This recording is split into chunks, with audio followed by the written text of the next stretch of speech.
Oh, yeah.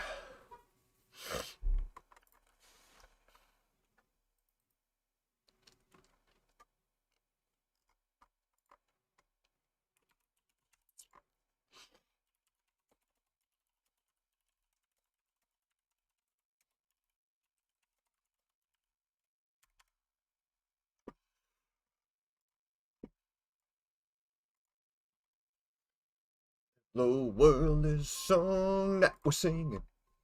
Come on, get happy.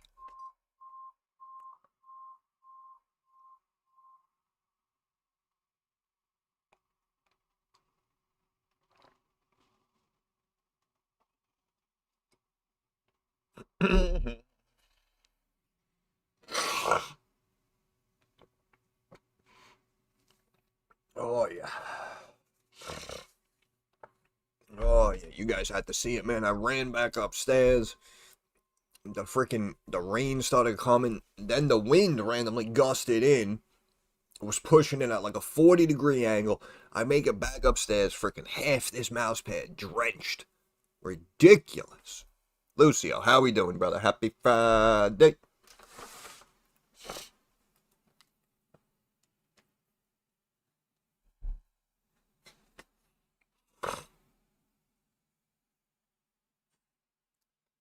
Got this whole corner of my freaking table over here got wet. Dismal.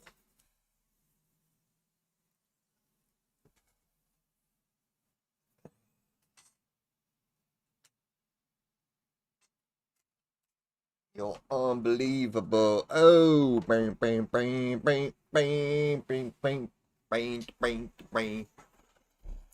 It was rain. It was rain. Actually, not really cold today. And they said it was going to rain. And it started off as like a mist.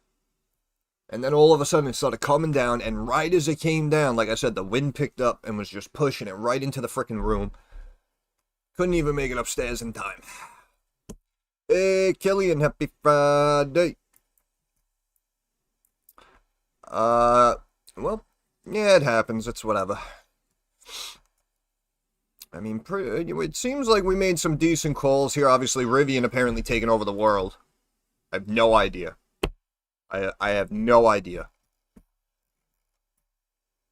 I mean, think about how many stocks we looked at that got upgraded or price target bumps and didn't immediately start raging. I mean, this stock literally just went from 17.5 to almost 22.5 in 2 days because someone upped the price. It's ridiculous. I mean, they came out, what? They who was it? H.C. Wainwright put a price target on MBOT at like $9. How come it didn't pop up to $7 immediately, right? It's bullshit. It's all bullshit, and it's bad for you.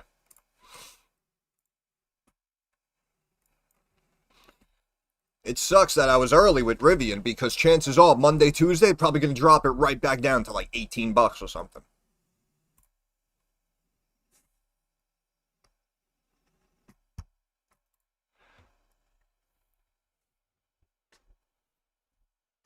People get pumped about the weirdest stocks, man. The weirdest stuff. I mean, you could look at the numbers and shit. Like, it's not impressive at all.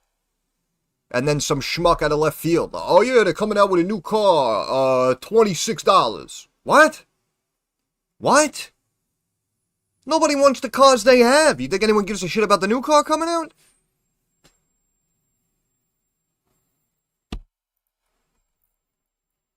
Nah. No use getting upset. Hey, Slick Rick, how we doing, brother?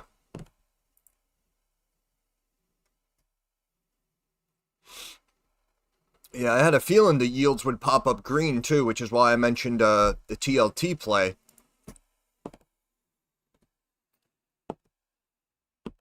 Yeah, you know what I mean, Rob? It's like no one's talking like, oh, bro, I got the new Rivian, bro. You know what I'm saying? And then you look at the numbers, and they're losing $1, $1.50 for every dollar they're making. Then they come out with another car, and this freaking jabroni over here, oh yeah, 25 a share. What? That's what I mean, bro. This is all bullshit. We got to get rid of these analysts, honestly. Because chances are the guy's freaking managing director over there probably has a position in RIVN, or someone paid him to put out the freaking report, or his fucking father-in-law owns, 50,000 shit. I don't buy it. I'm not buying any of it. The stock sucked at 17. Now you're going to pump it to 23? Like, come on, huh? Let's be serious with each other. Let's be serious now. But, that's all I have to say about that.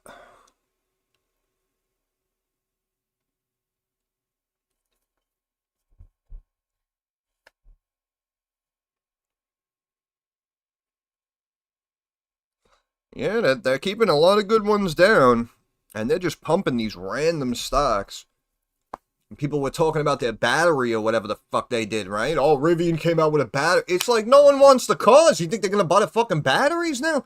I don't know, man. I don't know. Like I said, it must be me. It must be me.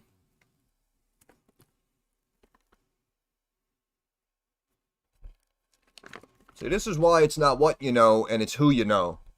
Because we know that Amazon, whatever, is behind this RIVN EV bullshit. And, that's all Bezos has to do. Make a couple of phone calls. Hey, listen, do me a favor, upgrade my stock. Yeah, listen, do me a favor, have your mother-in-law buy some shares. It's all bullshit, folks. It's all bullshit and it's bad for you.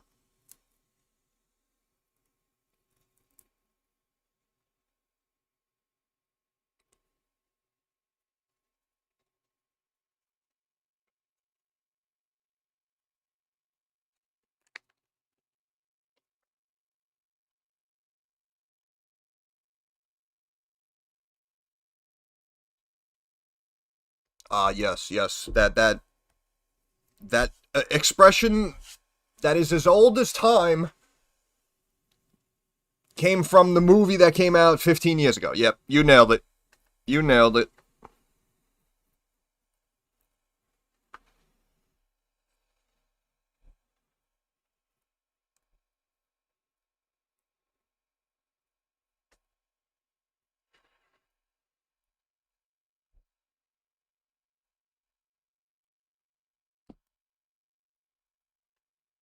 Guy, we got a character in here, ladies and gentlemen.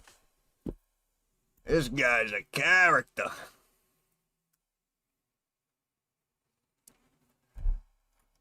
How come, where's Lou crying about... This guy's always getting upset, right? S&P finally starts climbing, what? Got nothing positive to say?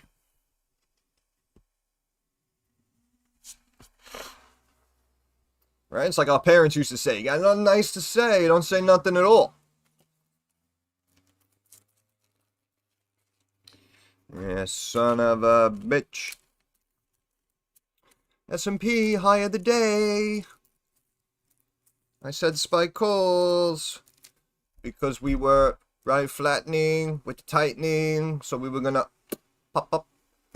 We were gonna pop up. Pop, pop, pop.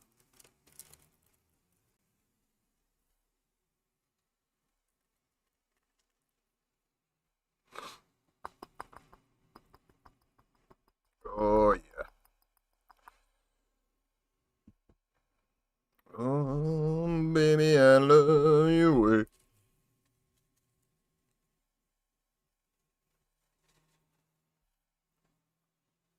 I wanna be with you night and day.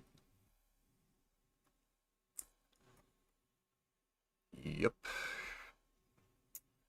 LAC, little bounce back, right? What'd I say? 4.5, wherever it was, 440, 450. That's what I mean. It's like free money almost. You could even play it from like the 4s back to 5 and just keep trading it if you want. Do what you gotta do, RIVN taking over the world. Freaking oil's up. I'm shocked. Look at this stock. Look at this stock. Who is buying this? Right? I was saying that yesterday. Now look at it today. Who is buying this?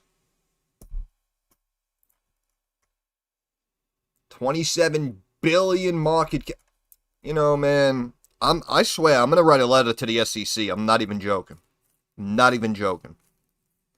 And I'm gonna tell them one of two things. I'm gonna say either A, you start investigating these BS overpumped stocks, or B, here's a list of all the stocks that I know should be worth more.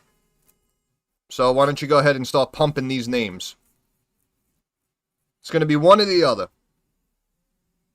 Going to be one or the other.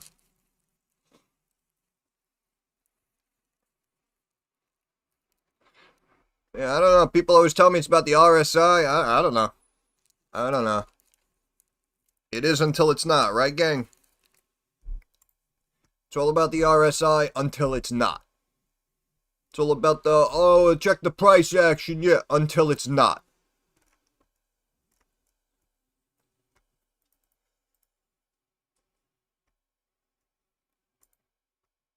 Let's go, Big Lou. Where is he?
Calling all pikers in the Discord, you frickin' piker.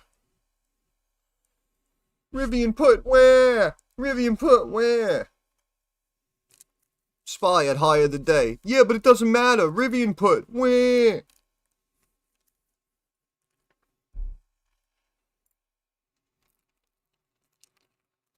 I know you were right on TLT, and we had Lucio make a couple of bucks on McDonald's puts, and the spy calls I mentioned yesterday working out, but, bro, Rivian puts are down, and that's the only thing people care about.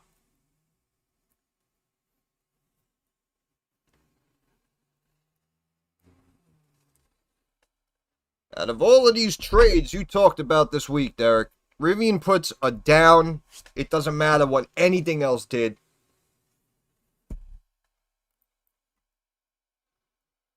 Why am I even in here? Why do I listen to this guy? There you go, Palantir. Puts worked out yesterday. Yeah, see, that's what I mean, though. That's what I mean. People get very emotional. They're selfish.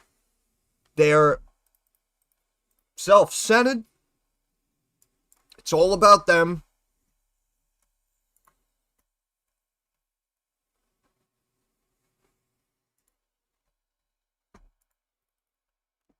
Like I said, grown man crying every freaking 6 minutes about Rivian. Whatever. You know, I'm not even gonna get upset. I did my job, right? Everyone in here who did not act like an emotional child piker is doing more than fine.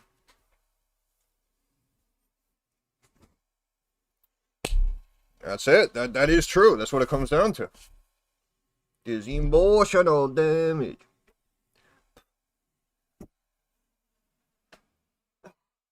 Unbelievable. Right? Look, higher today. Higher today. Who takes care of you? That's what I mean. People get emotional. They start flying off the handlebars. Oh, why did I even trade the spy? What am I doing? I'm revenge trading. I should have went back to sleep, right? And meanwhile, I'm sitting here and I really only have one thought, right? And that thought is shut the fuck up. Right? But I can't say that, though. I can't say that. I mean, I could say, right? But then people get upset.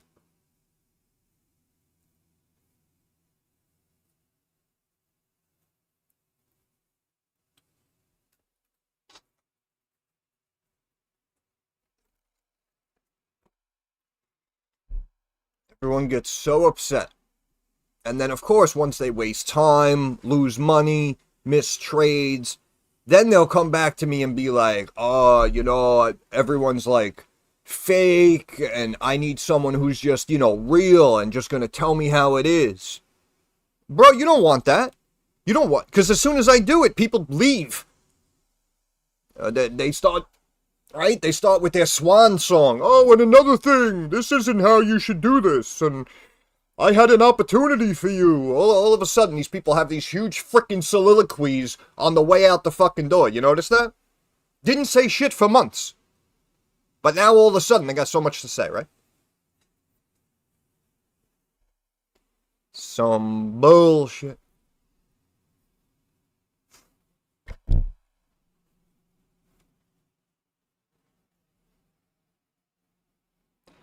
Spy calls, not a peep, right?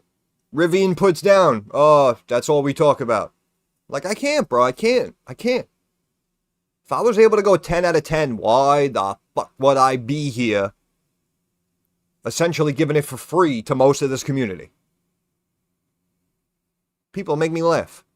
It's like I'm doing all the work. And then when we get one wrong, it's like, oh, what the fuck? Why am I even here? I should get a job at the supermarket. It's like, you know, people go off a cliff.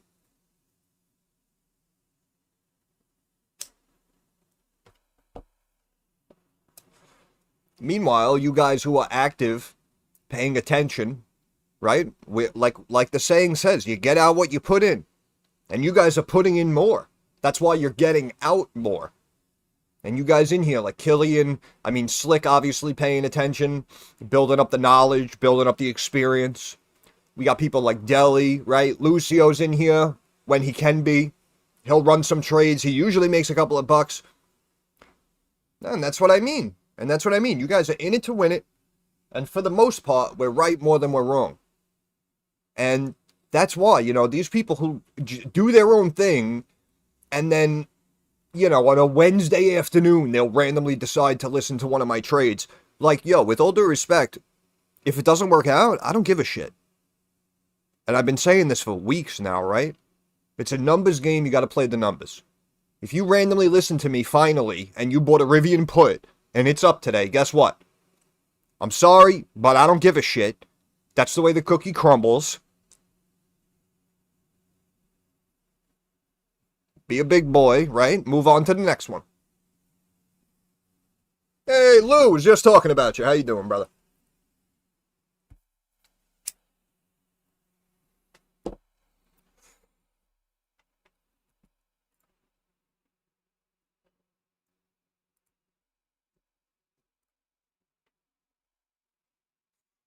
You can see, got that spy call working out.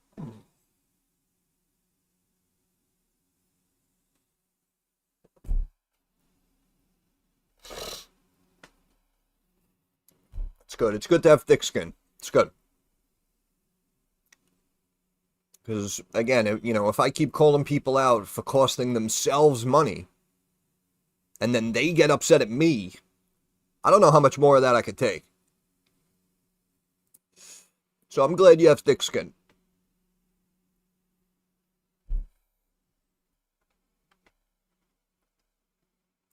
I'm telling you, Rob, that's how it is, man. Like we say, if it's a numbers game, right? If we're right 8 out of 10 times, you can't just randomly pop in every 2 weeks. And, you know, oh, what do you say? RIVN puts? I'm going in, RIVN put. It's like, listen, you know, I appreciate the fact you're putting that trust in me. But again, we could be incorrect 2 out of 10 times, maybe. And if you're just going to randomly show up and cherry pick a call, for all we know, that could be one of the two that don't work out. And then you start to get emotional. Then you start to second guess yourself. And, oh, the market's got it out for me. You know, like, grow up. Yeah, see, the thing is, people want to do no work at all, but have me, you know, triple and quadruple their money for them. I had no business buying 0 DTE put on RIVN. Bro, that's what I mean. Don't beat yourself up, bro. Don't beat yourself up. I mean, it's raging now, but we all know this massive climb is bullshit. That's what I mean. It's probably going to come back down to sub 20. It should have broke already. I mean, you never know, man. By the end of the day, you might be down here. Who knows?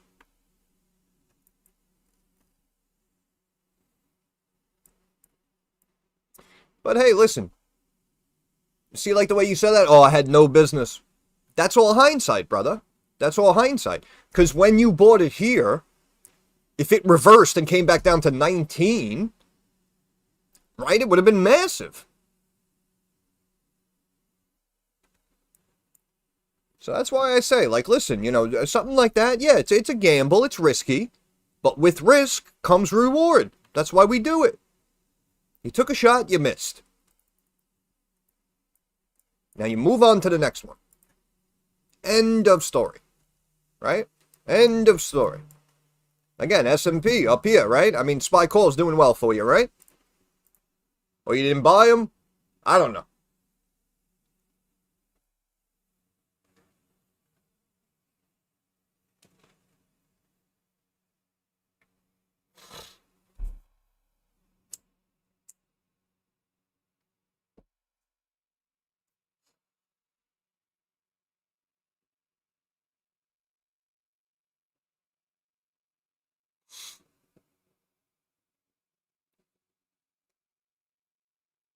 So the Rivian you buy 0 DTE, but the SPY call you buy 2 weeks. You know what I'm saying? Didn't we speak about this the other day? I'll tell you, man. My head hurts, bro. My head hurts now.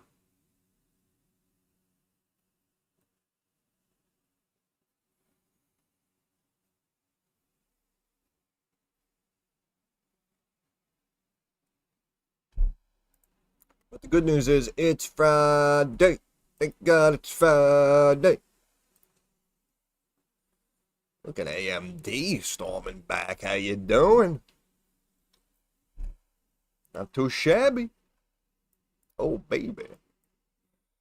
Looking strong. Actually, should come down here. I don't know. I'll see what happens. Was already frustrated.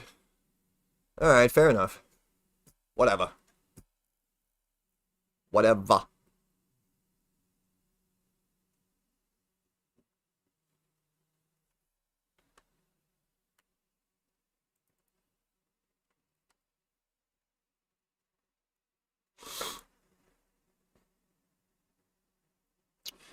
Yeah, I think they're going to bring the oil back up. Again, was early with this call. It again, in my opinion, it shouldn't have broke this line at all. They brought it all the way down to 55 and immediately spiked it back $2, which is why I say they're probably going to step it back up to the lines, and it's going to get back to 58.60 a barrel. Problem is, it could be a little expensive to buy some time on those USO calls, so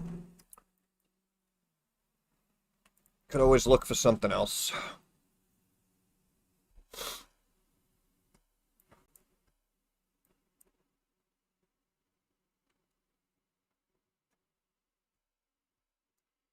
We want the funk. Gotta have that funk. We need the funk. Gotta have that funk.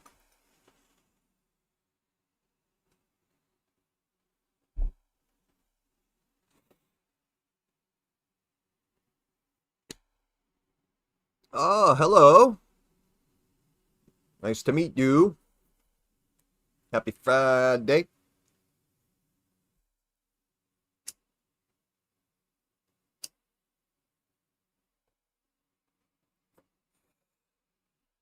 We want the funk. Gotta have that funk. VIX is down 9% as we continue to stay green. Green. Look, see, look at that. RIVN down, look at that. 30 cents from the high. Look. Look at that.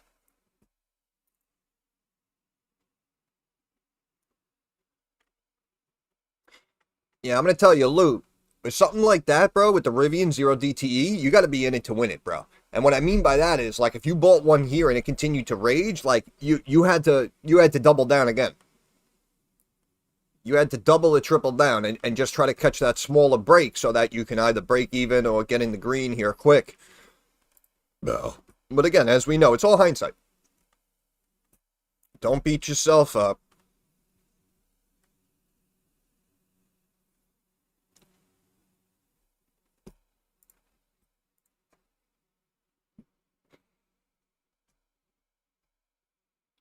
Freaking RIVN. I'll tell you, man, they really like to reward the weirdest stocks, man.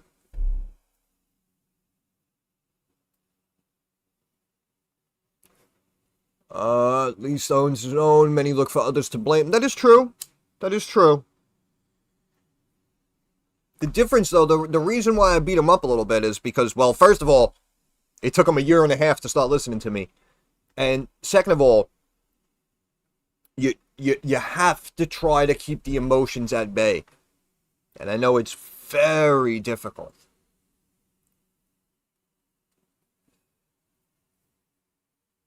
But it is true. It is true.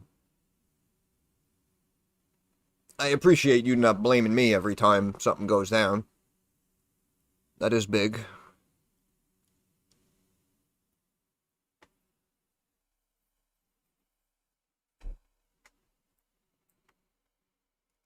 Like I said, we'll get you back on track. Don't worry about it. Don't worry about nothing. Like I said, they wanted to pump this freaking thing for some bullshit reason. I bet, you know, remember too, you're not alone, right? You're not alone. Like, again, people think that too. They're like, oh, what was I thinking? What the hell? I'm telling you, this whole time, people were buying puts. I hope you know that. You know, you'd think, you know, like I'm the only one who's looking at this company saying, no. Of course not. But listen, it happens. It happens.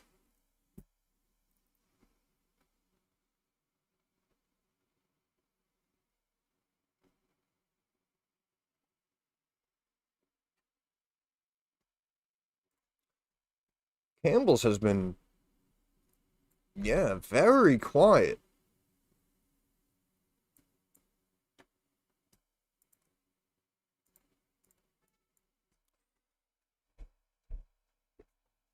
And I know people are talking about that video or whatever, but then I heard someone else say, like, oh, that's from, like, February or something. So, I didn't even know what to make of it.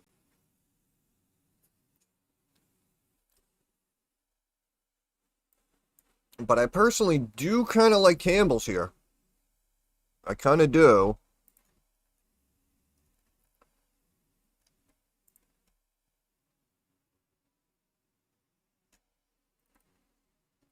Nice little dividend. PE down there, sub 15. Again, it may be, you know, a slow, steady climb, but I actually do believe this one gets back into the high 30s, low 40s. But again, this one may take a while. I mean, it even took a while for them to sell it off from that range. So, might not be everyone's cup of tea, which is understandable. Like I said, I like to look at a little bit of everything. You know, I like to keep it diversified. Wow, this dropped back in. That's bullshit. I'm telling you, man, in my opinion, they're keeping this one down, too. B&G Foods, BGS.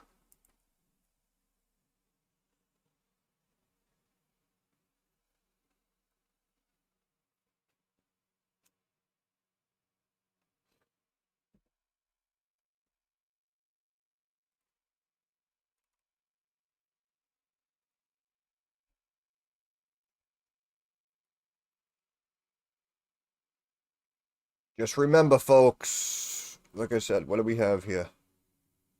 Shares fall as QNX. It was fine. The numbers were fine. That's what I mean. They could say whatever bullshit headline narrative. They could push whatever narrative they want. BlackBerry beat earnings again. The stock right now is at 386. When I first looked at it, the stock was at about 360.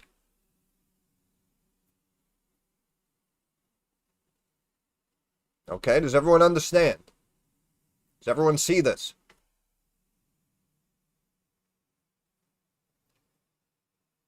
Fortunately, there's only like 10 people in here, but I want to make sure all 10 of you see this.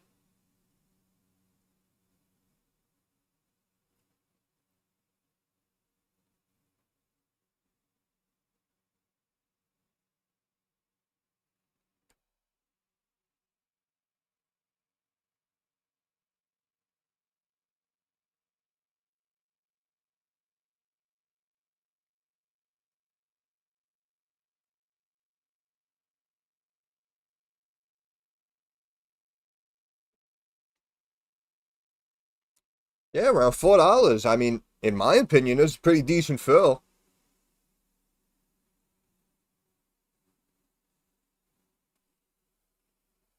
But yeah, like we say, man, you know, like let them beat it up. Let them bring it down 10-15%.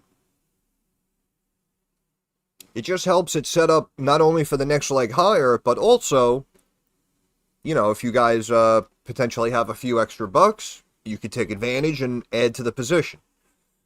Again, from the last time when we first kind of kept an eye on it, stock was about 360. Then we had that big curl up to 5. They came out, they said the new OS, back up to 5. Almost looked like we had a cup and handle. Then we actually, you know, started to get volatile here during these weeks. Instantly bounced back, try to reclaim that trend line.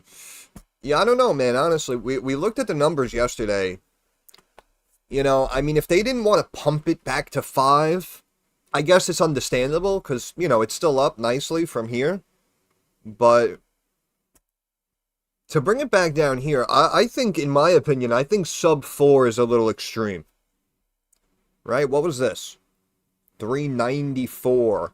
Right? That's the fib they brought it to, and then insta bounced it back to support. So that's why, in my opinion, if they wanted to bring it down, they really shouldn't have broke it below that.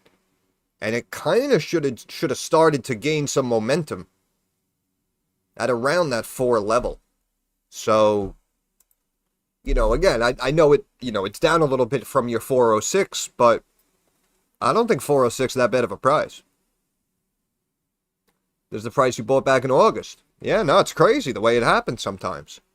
And technically, right, I mean, they, you know, they, as we see, wanted to bring it down 10% today.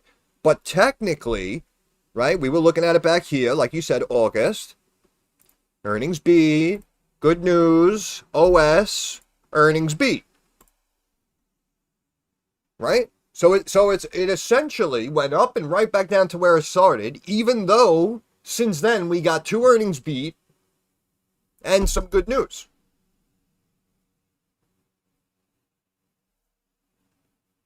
Right? Which means in theory, compared to the August level, it should be worth more than 386. Yet it's back at 386.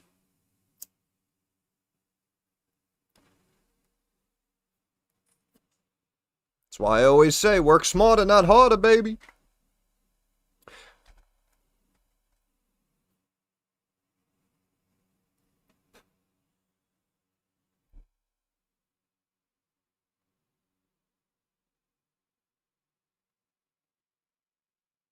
But I do know that BlackBerry kind of burned a lot of investors and traders in the past. So if people, you know, if people got to the point where they're just exhausted with it and they're like, I don't even care if it doubles today, I don't give a crap, you know? So that may be why it hasn't absolutely broken out yet. But again, we were talking about this long-term tightening triangle, you know, and I thought we'd have the breakout there when we got above the top trend line. And of course, we had that OS news. I thought that would kind of keep it up. But market started to pull back, and we're technically tightening. And you can see that next earnings, again, I know it's a bitch, but next earnings, you can see that is basically right at the apex of this long-term triangle. And throughout the ebbs and flows inside of the triangle, it's been more positive than negative. Which is why I say, even if it takes a couple of more months, I feel personally, unless markets really drop down big, that this stock will break up, not down, and it'll go back to and make new highs.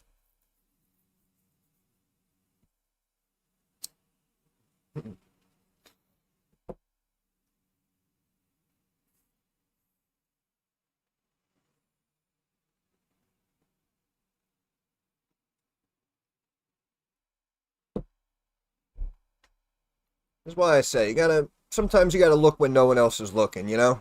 Everyone's looking at Nvidia, Tesla. Let's look at something a little bit different, you know?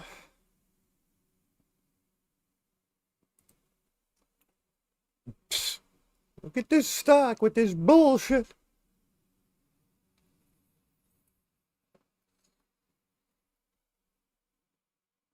Unbelievable.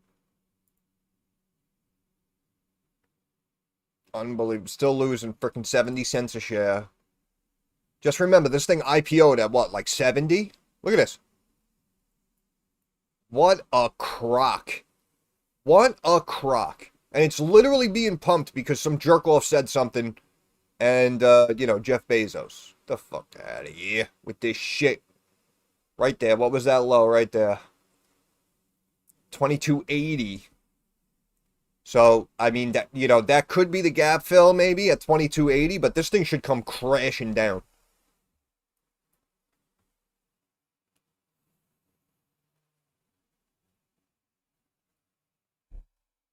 Unbelievable. Look, $27.5 billion market cap for a car company that didn't even get cars on the road for like 2-3 years, right? IPO'd and is still down like 80%. Is still losing $1.50 for every dollar they make. Bullshit, man.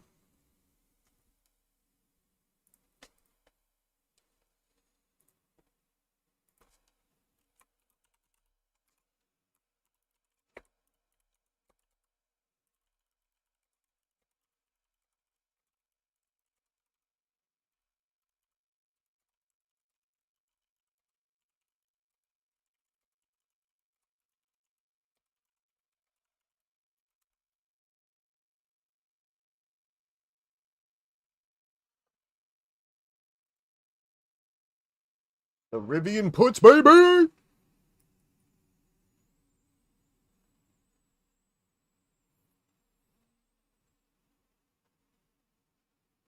Busy sidewalk.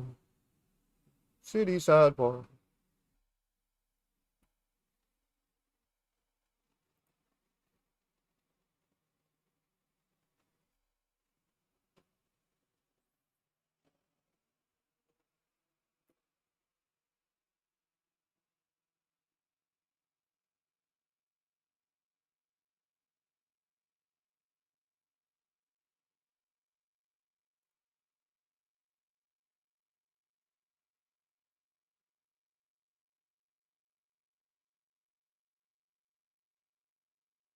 All about the GDP.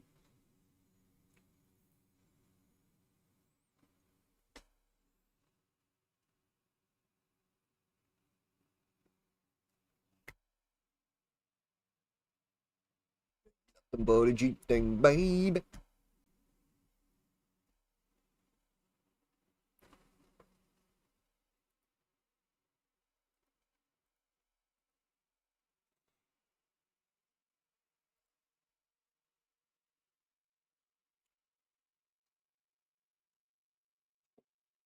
Yeah, baby. I like it, lad. Lately.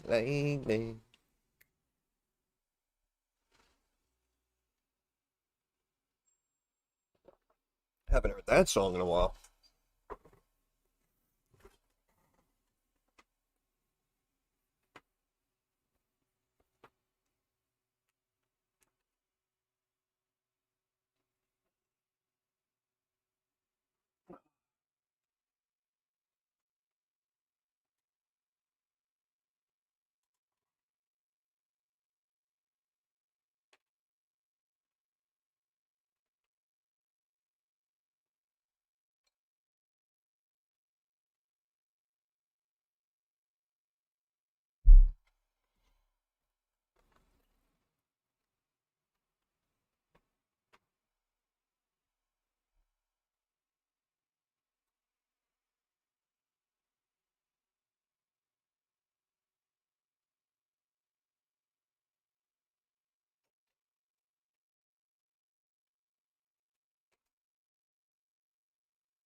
Hey, baby. All day, baby. All day.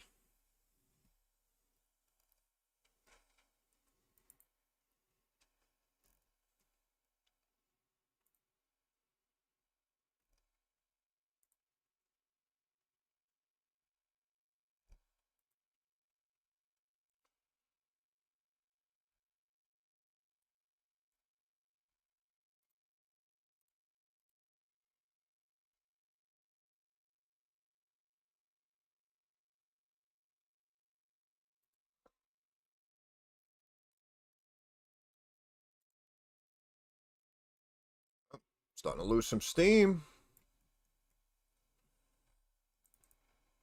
It's coming back down, I'm telling you.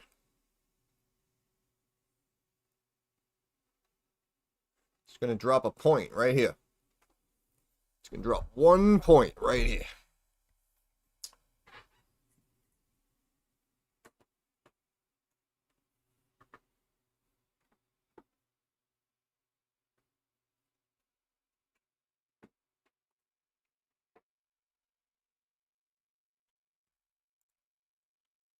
All right, I got to go to the bathroom, though. You guys watch that.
Hey, bada, swing, bada.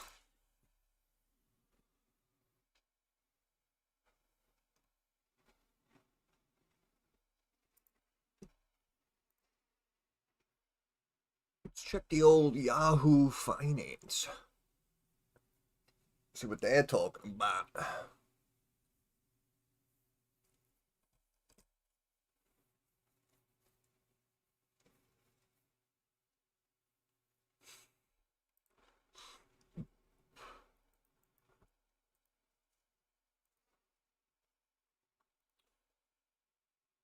NVIDIA Intel deal cleared by U.S. antitrust agencies.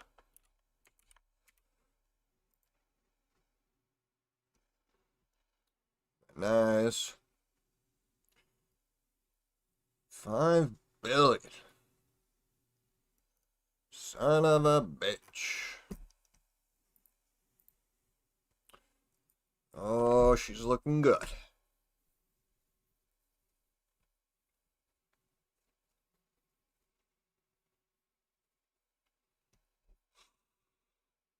Ah.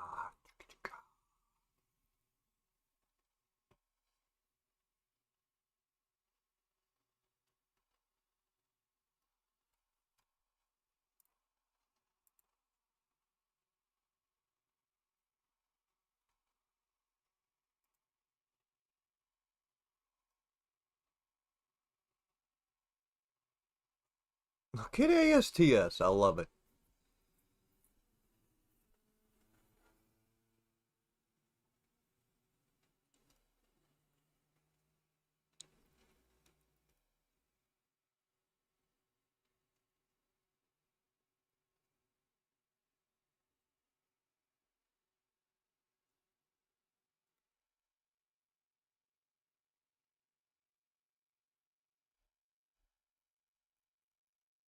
Let me see something.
Down after maintaining.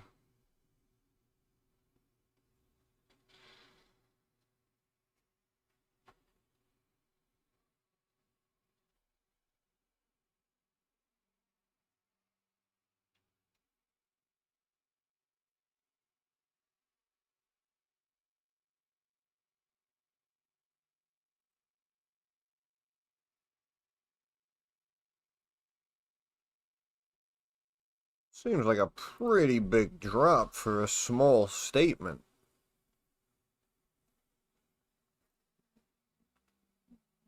Look at this.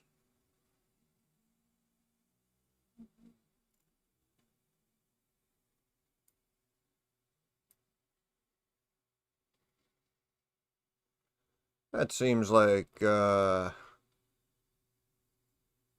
pretty big drop.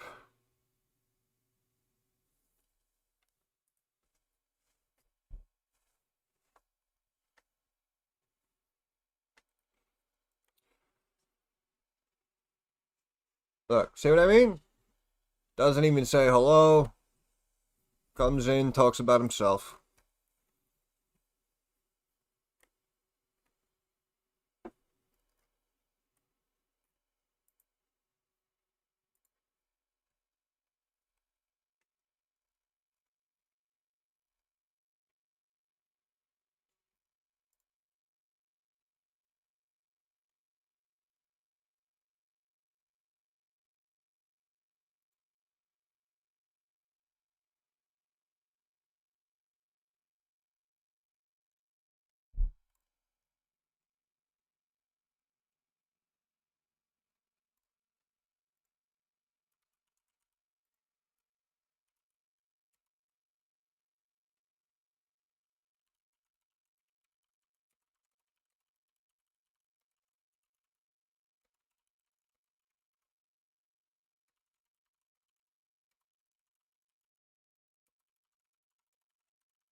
Oh, bought more Ember. Hey, look at this guy. See, next time you gotta butter me up, right? You gotta say that first. Then you can mention your other stock that no one cares about. But that's okay. That's okay. Good stuff, brother. Good stuff. Little M-Bot never hurt nobody. Look at a spy. Look at a spur. The S&P, the spur.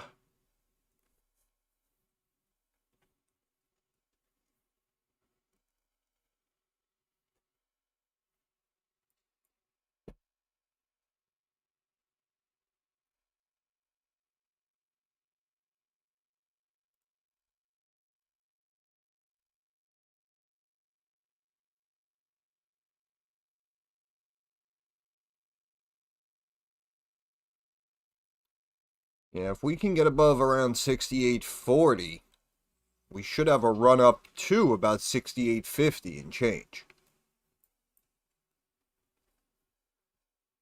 Or we could top out.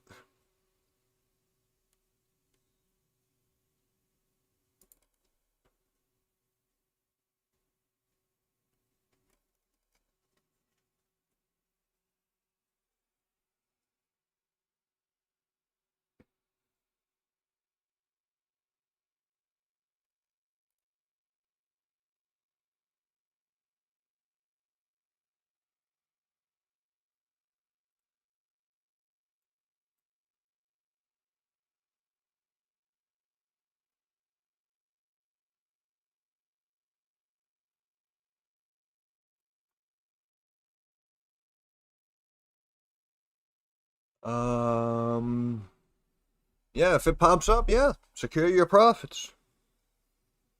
Remember, it changes by the day, by the hour, by the minute. So, remember, you could always secure profits and look to re-enter sometime Monday, Tuesday.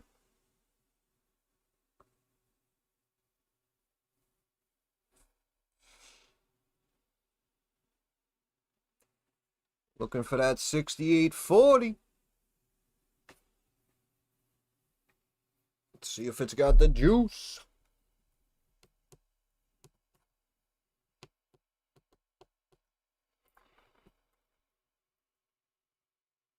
But yeah, all these other bullshit stocks like RIVN, ASTS, I'd be a put buyer, in my opinion.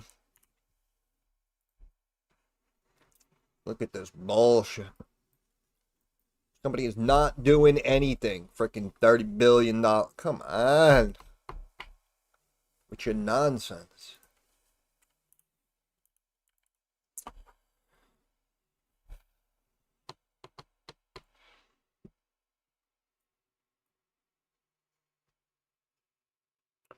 Oh, yeah. Oh, yeah. 100 graph.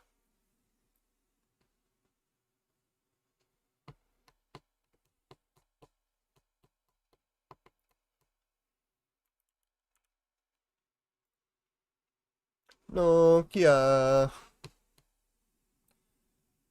Still like this one, too. Good old Noke. Good old Noke. Cheap stock, telecom. Pays you a dividend. I like it over the longer term. Again, already had some ups and downs, but always got back to the value where we kind of... I didn't remember when we looked at it, but it was like somewhere in here or some shit, but obviously we had the breakout, taking a breather, topping out.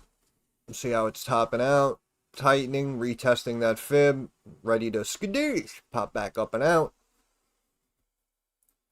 S&P on the move.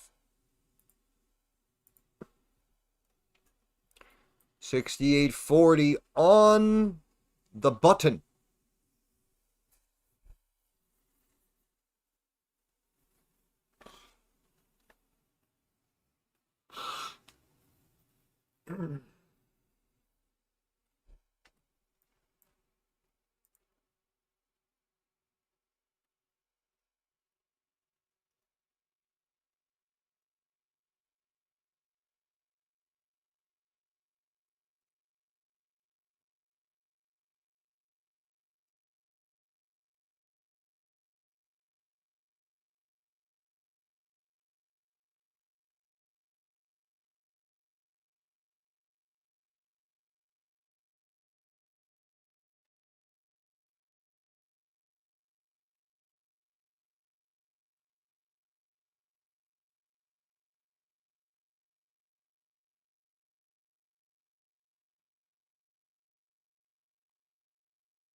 Yeah, I think it's going higher.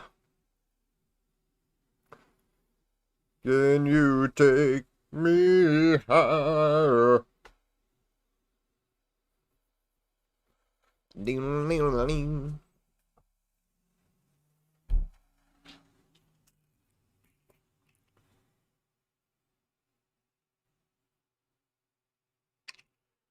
Can you take me higher?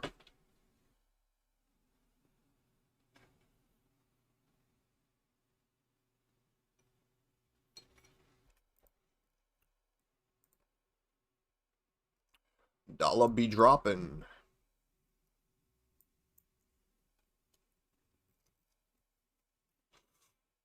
Stocks be pumping. 68.40 on the dot again. Oh no, slightly above. Slightly above.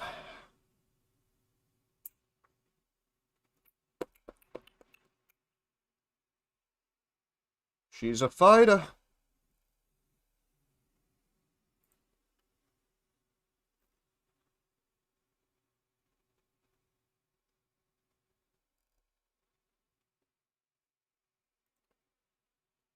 Look at that silver. 67.45 an ounce. Holy shit.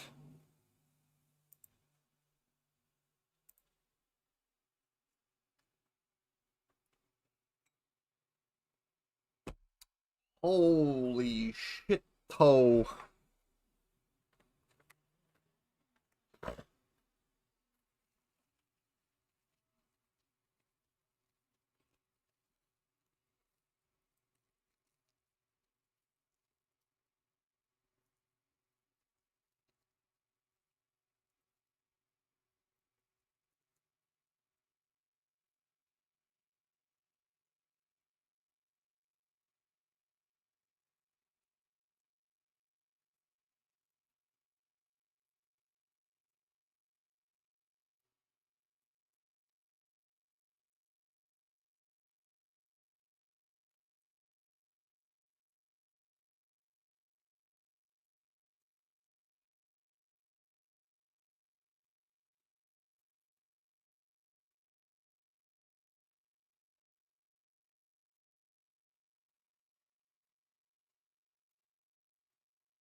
But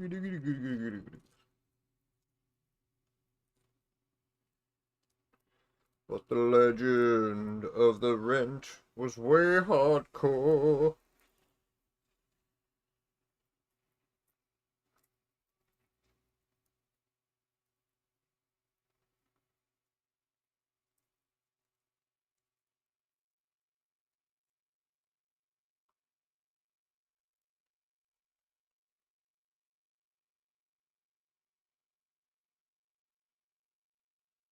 Look at SB just chill. I love it. No one knows about it. Yeah, Killian, that's my boy right there. Boom! Big old explosion. You know, like some confetti comes out.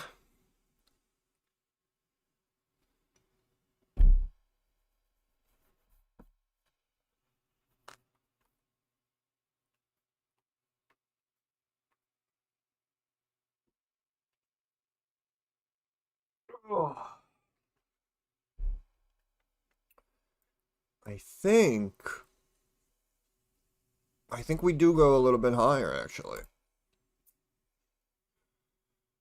Gotta see if this rejects here.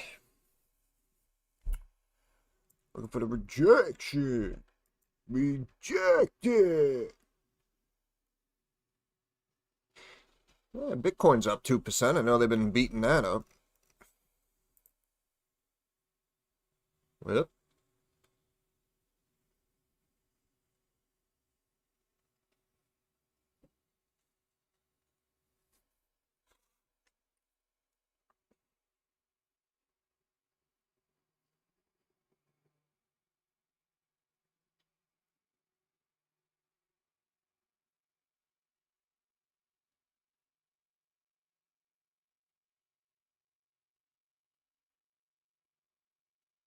Mm-hmm.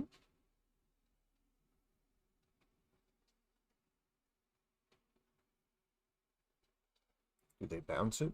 Do they bounce it?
Yeah, they might sell it off soon.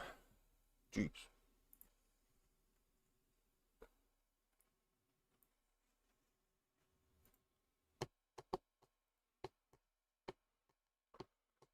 $3.5 billion.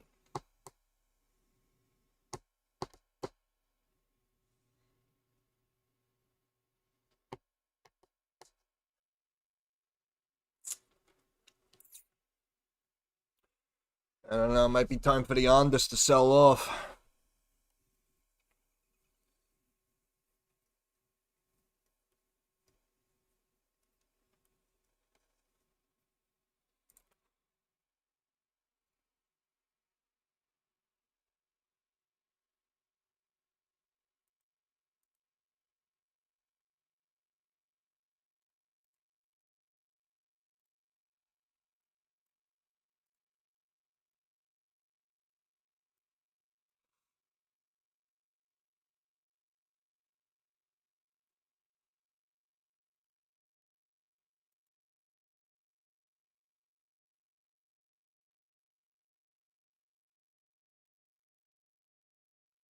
We start to see this W recovery on the dollar, you're going to have to get out of the calls. Maybe jump in SPY puts. Let's see what happens. What is that garbage this person is listening to?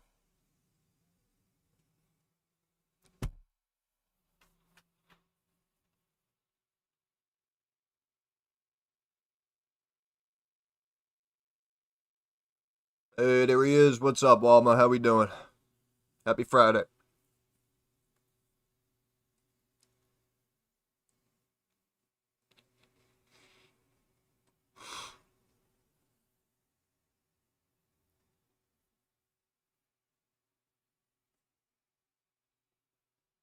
Happy Friday. Happy Friday.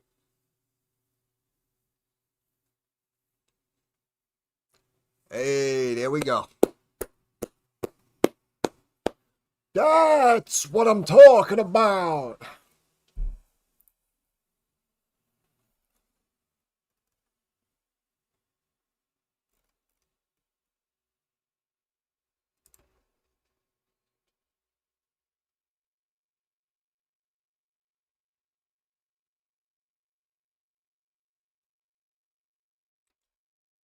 Yeah, I was looking at him yesterday. In my opinion, I thought it was a pretty decent quarter, man. Up, there's that W recovery. There's that W. There's that puts. Get out of SPY calls. Puts.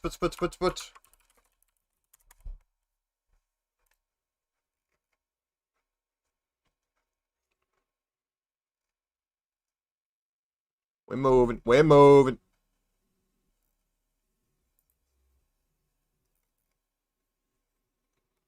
Oh, there it goes.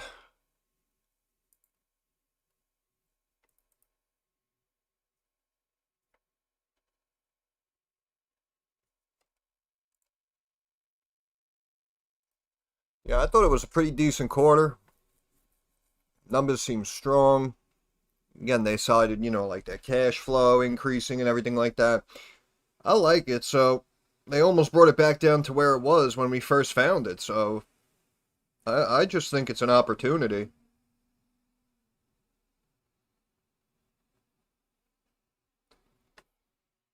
I think BlackBerry is going to be more than fine.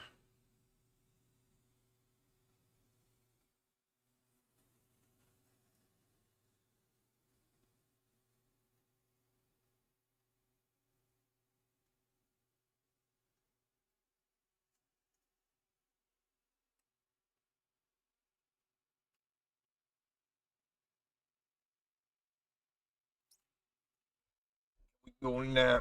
Here we go now. Mm-hmm. Uh-huh. Show me the break. Let's go. Show me the break.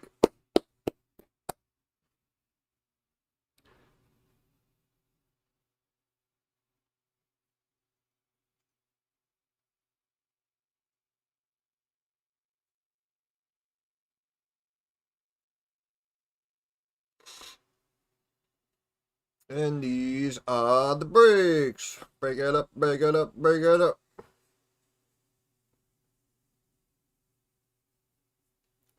Shit is weak.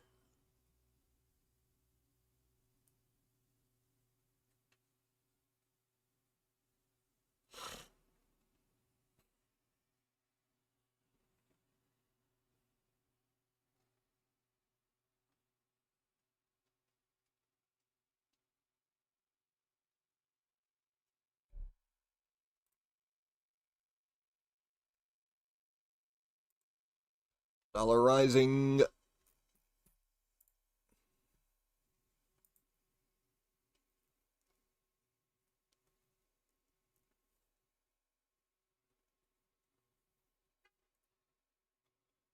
Go down.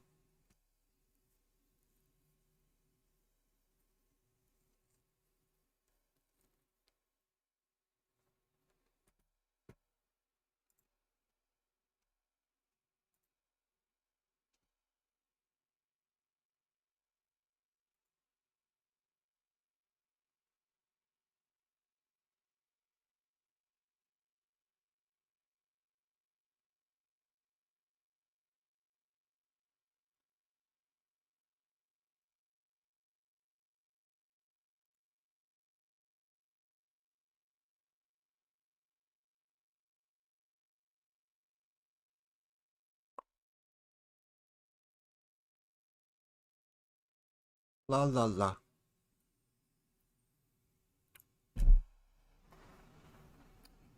I am Lord. Yeah, yeah, yeah.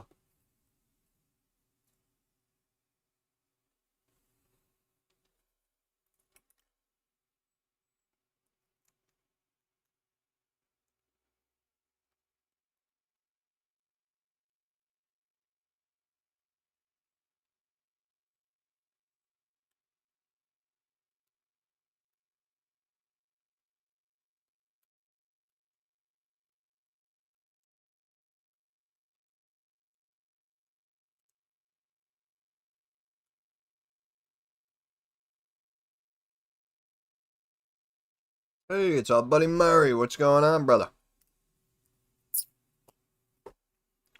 Happy Friday.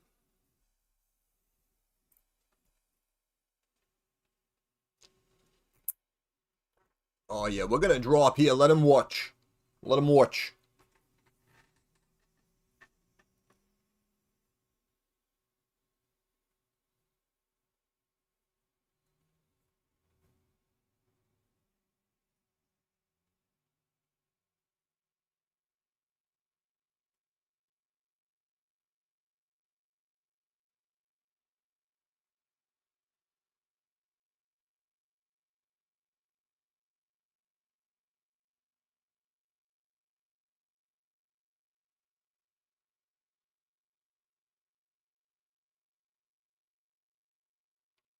Hey, camping out, hiding in the live. That's what I like to hear. That's what I like to hear. Should tell those bums at the office to jump in some spy puts here. Give them a trade, make them a couple of bucks, they'll leave you alone for a week, I'll tell you. Spy puts, here we go. I remember I did that when that kid doxed me, and it showed I used to work at the supermarket. It was funny. I was in a room by myself making mozzarella, right? Because you see how I am. So I told the guy straight up, I was like, can I like be in the back doing something where I don't have to talk to people? And he threw me in this room making mozzarella. Honestly, it wasn't that bad. But it's funny, I remember talking to him when I got there, and I was like, yeah, you know, I trade, I used to be a broker, you know. And then it was like the second day there, and I think I told him to buy like puts on Nvidia or something like that. Then the next day it dropped like 4%. Freaking puts shot up like 600% or something like that.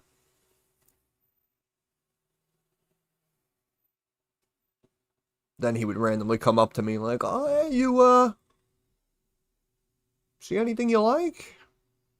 Uh-huh. Uh-huh.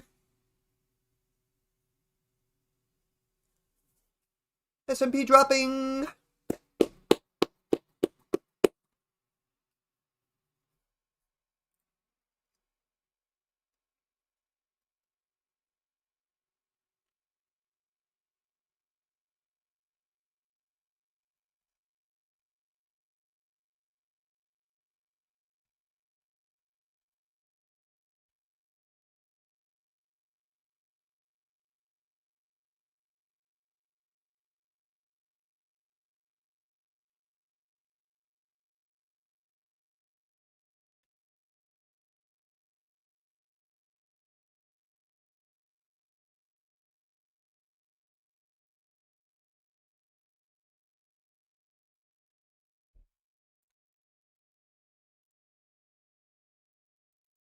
Oh, she's a climber.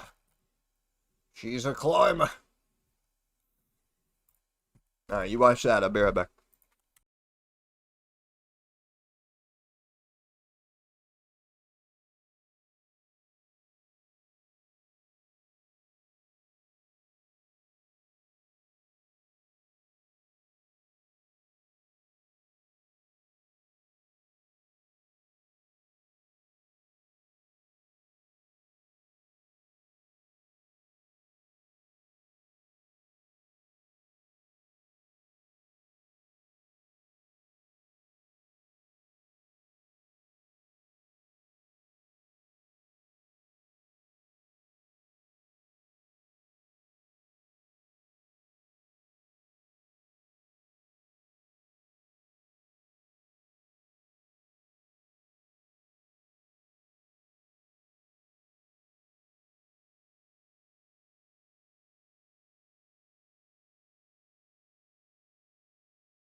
Oh, we're back in action.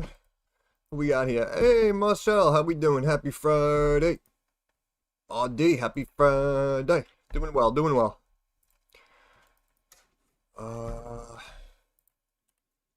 Okay, let me see.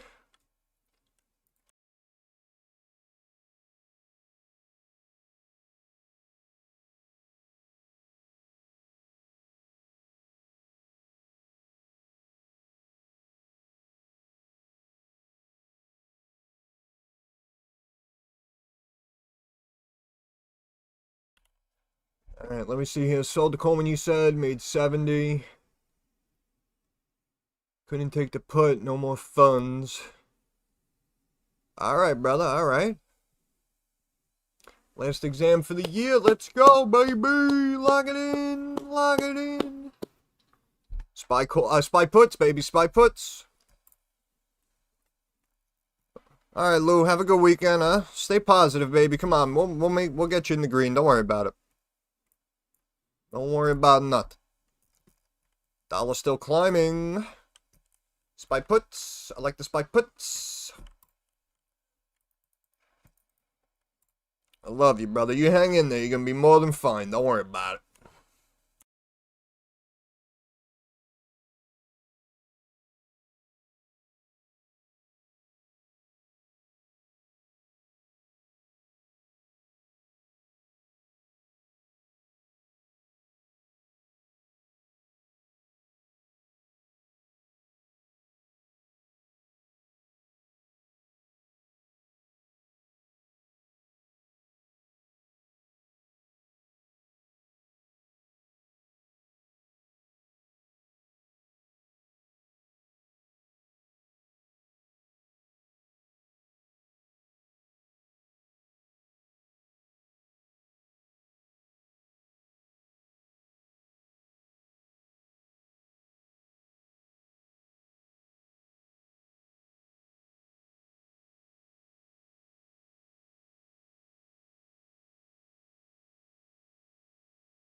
CNXC, baby.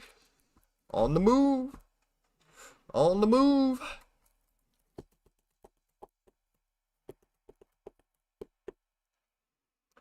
That's why when they broke it even out of the triangle, that's why I kept saying, like, oh, I like it, I like it. And what do we say, right? We're never going to time the absolute bottom. But buying in on the drops when we have strong fundamentals, and then before you know it, we go from 31 to 41.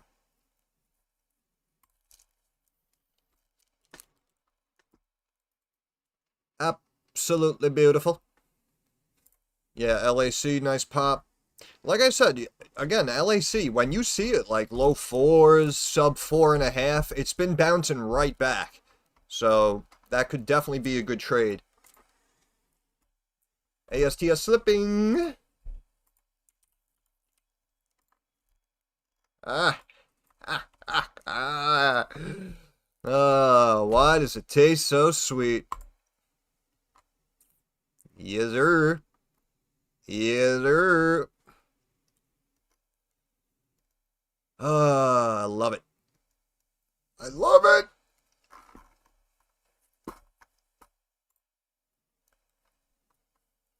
People ask me all the time, how do you sit there all day and just watch the market? Bro, let me tell you something.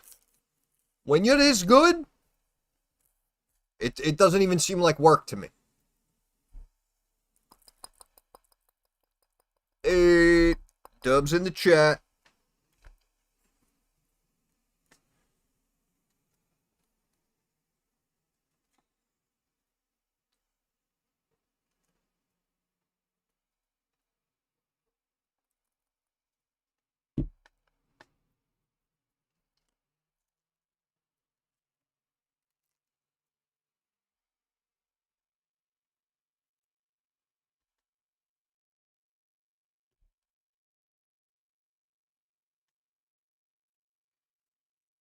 One trade at a time, baby.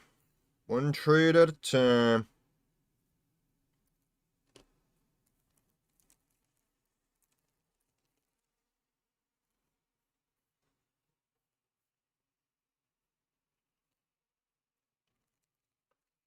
Looking for those base hits.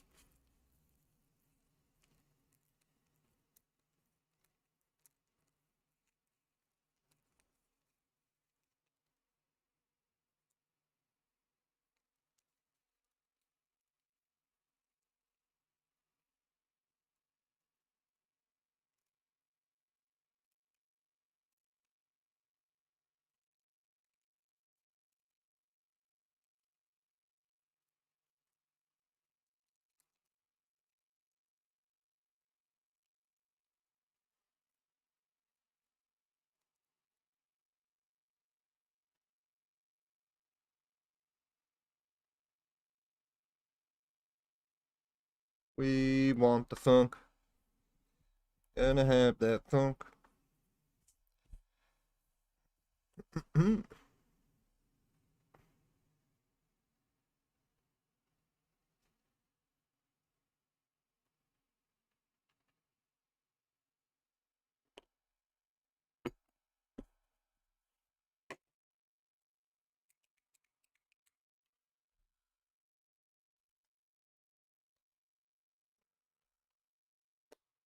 That's it, baby.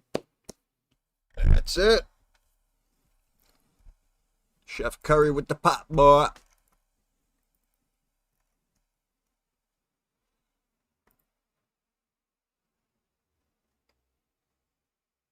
Oh yeah, she's going back up here. Yeah. Yes, sir. Yes, sir.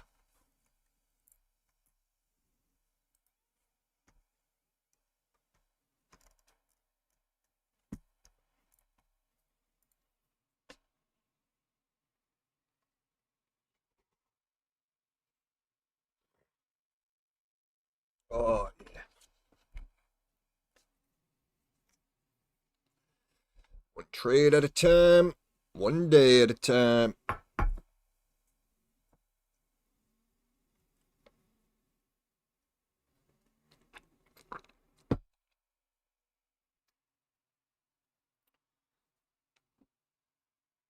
Hey, looking for the Christmas rally. How you doing? Santa's on his way.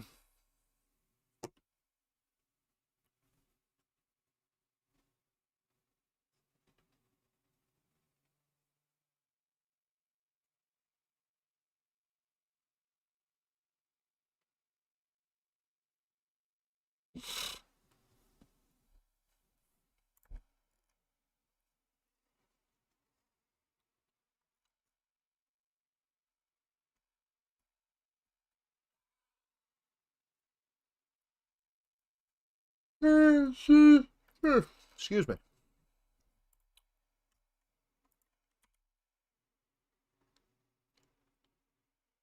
Oh, what are we doing here? Oh,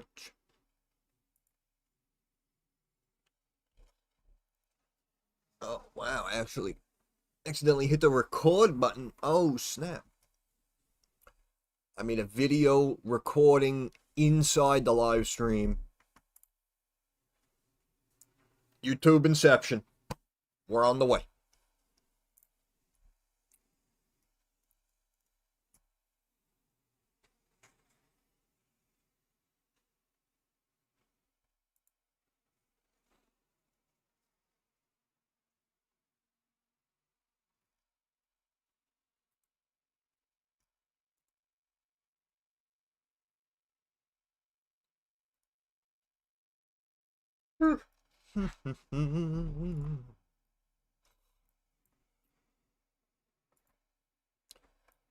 Boo, you suck.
Baby, I love your way.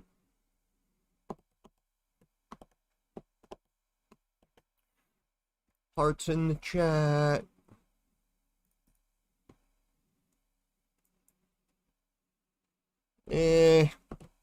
You'll be fine. Your RIVN still going. Curing cancer over there. I love it. I love it, I love it, I love it.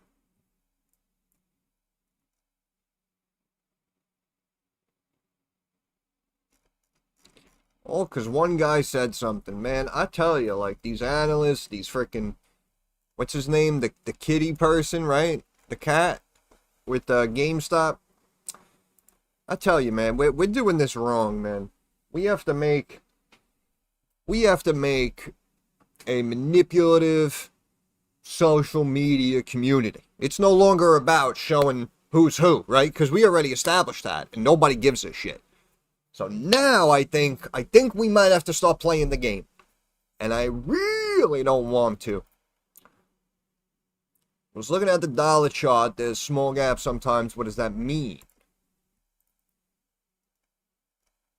Can you look at LAR? Give me a second. Small gap. What, like there?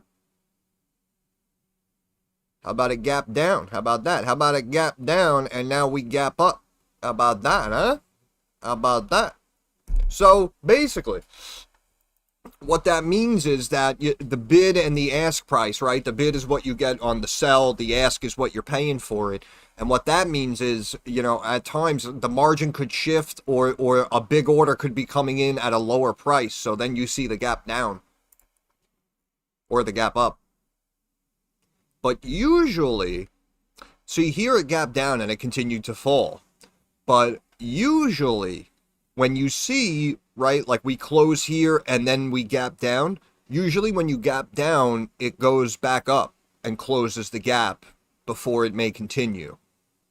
So it didn't happen here, but again, another saying is gaps always fill. I'm sure you heard about that. So, you know, here we had a gap down. So if people are expecting to fill, right, we start bouncing up and then boom, we pop and we filled that gap now. Right? And you can see, look, we just gapped down there, right? Because there was probably, again, there was probably big volume down here at the resistance level. That's what the fibs are, right? These are support and resistance levels. You're welcome. SMCI going up. Hi-yo. SMCI.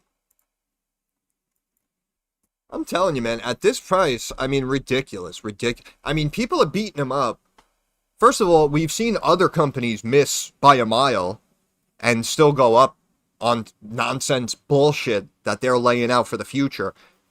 Meanwhile, SMCI, again, I mean, I know the numbers on earnings have been sporadic, but we know the demand and the growth is there. Again, we're looking for what, like 10.5 billion in revenue now next quarter. Look at the market caps down here at 18 billion. And again, we were looking for at least 30 and then at least 33, 35 billion for the year in revenue. And the market cap is half of that. So, you know, again, I still say in my mind they're playing with it. Almost similar to what we saw with Intel, right? Like it would gain some momentum, earnings would come in light, they'd beat it back up, bring it back down to the low 20s, the high teens, having it come down near lows and shit. And then, what? A couple of months later, all of a sudden, boom, there's value there. Who's taking multi-billion-dollar stakes? Who's laying out how big they're going to be in the next 2 years now? All of a sudden, it's a completely different story. And that's what I mean. People can say whatever they want about SMCI. Look, it doesn't even fit on the fucking screen. But just remember, before the drama happened, this is what this stock did. Just remember.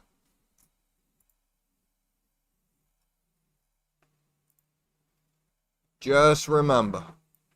Right? before the drama started here, summer 24, this is what the company was doing. And this is what I'm focusing on. Because this doesn't happen over almost a 20-year run, and then all of a sudden your company sucks. I seriously doubt that. So that's why I keep saying and looking at lines, even if they want to beat it up, bring it back all the way down here to like 19, touch this line, and keep it like coming down, it doesn't even matter. Because in my opinion, it'll end up back here.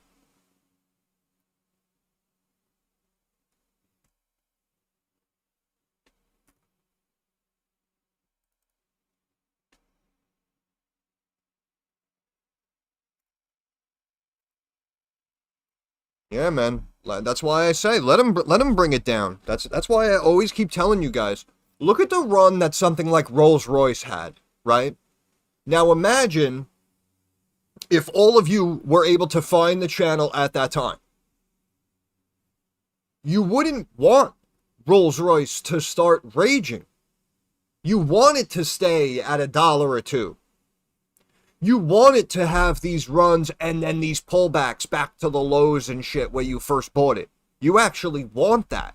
Because, again, if the overall big picture, if the overall company is trending in the right direction, then you have to view these pullbacks as an opportunity to accumulate more shares and build a larger position. So that if and hopefully when it happens, and, you know, the stock's back at freaking 100, right? You're going to look back and you're going to say, wow, they beat it up. They kept it in the 20s, the 30s. I freaking, you know, every 2 weeks, every month, I had a little bit of extra money. I would move it into the account. I would buy a handful more shares. I would just keep buying. Boom. Now the stock's up freaking, you know, 200-300%. I'm looking great. And of course, you have the ETFs as well, right? Let's not forget SMCX. Again, 2X long ETF, right? Moves double essentially with SMCI.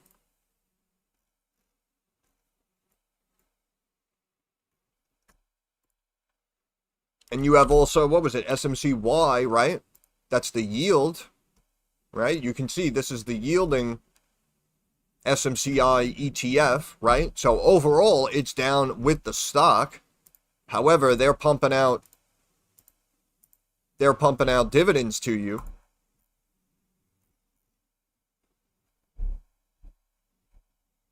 Almost similar to AMDL, right? Again, I brought this up when we were looking at AMD. Jeez. All right, wait. All right. So yeah, again, we were looking at AMD, right? And they continued to break it. And everybody's like, what's going on? What's going on? AMD was down to what, like $80 again? And then it raged to freaking 240 or whatever. And again, you have the 2X AMD ETF here. And you can see they beat it all the way down to freaking sub 3. And then it ran to 25. So that's why I'm telling you, there could be big money made. When exactly is it going to start raging? I have no idea. But it should be coming, in my opinion.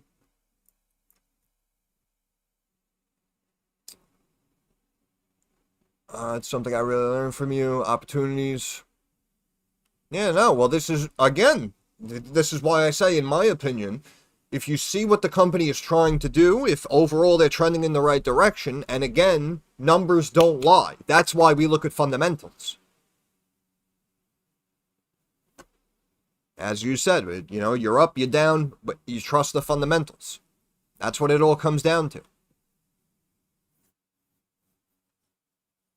The numbers do not lie, and that's what I mean. You look at stocks like BlackBerry now, or something even like an SB, and they're under the radar, so it doesn't have the massive influx of volume, you know, to help pump it even more, as you know, if it's got started trending on Reddit or whatever the hell. But overall, the numbers are solid, so the stock will be solid. And again, just like looking back on something like SMCI, right? It really didn't get on everyone's radar till around here. in 2023 when all the big name tech companies and all the AI stocks started to climb and pump in value. That's when people basically just started looking around for other stocks in the sector and just started buying them. And then again, kind of across the board, they all got that lift in revenue from demand, so they all started popping and raging, and then all of a sudden, right, we got the drama. But again, this was under the radar, doing phenomenally well for all of these years. So sometimes, again, it takes much, much longer than we would like. But if the fundamentals are strong, again, going back to the original point, kind of, if the fundamentals are strong, then that kind of run, that kind of appreciation, compounded growth is almost inevitable, in my opinion. Again, unless you run into, major dilution, all of a sudden they need money, right? So they're issuing mad shares, they're diluting the float. Like, of course, that's different. But again, overall, it seems to consistently work out if you follow fundamentals. What about sound? Sound, I think, long-term, I still say, could be massive and will most likely continue to collab with other companies and get these deals and start to incorporate their tech and their software into all of these different sectors, all of these different companies. So the revenue, in my opinion, will continue to flow in. But I know now, they're holding it at like a $5-6 billion company. And again, I feel like it could hold that value because of previously, again, we mentioned that the CEO... his words, excuse me, his words, not mine, they were approached, quote, multiple times. So something like that, you could put a flat value of, 2 or 3 billion on the company. But technically, they are overvalued, right? If we look at, whatever, 100 million in change they brought in for the year, they're technically overvalued. So again, that's why I always say, something like sound could hold its value and does have long-term value. But if the markets overall decide to have a 7-10% correction, sell-off, something like sound is exposed.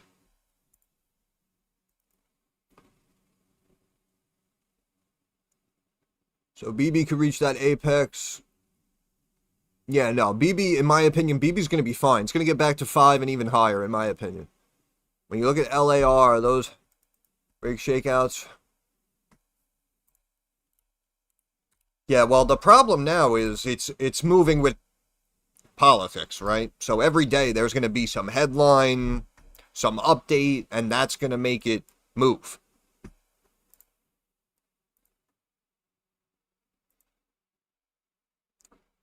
Oh, yeah, they're running 58 mil?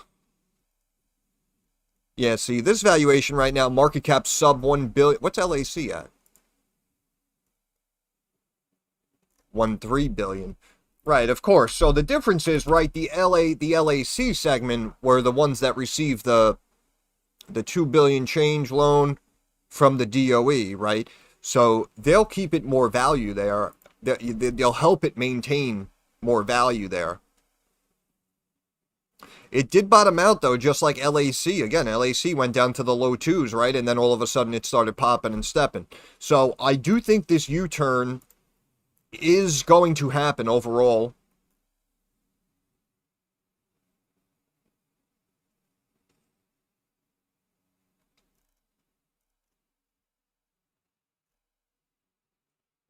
Yeah.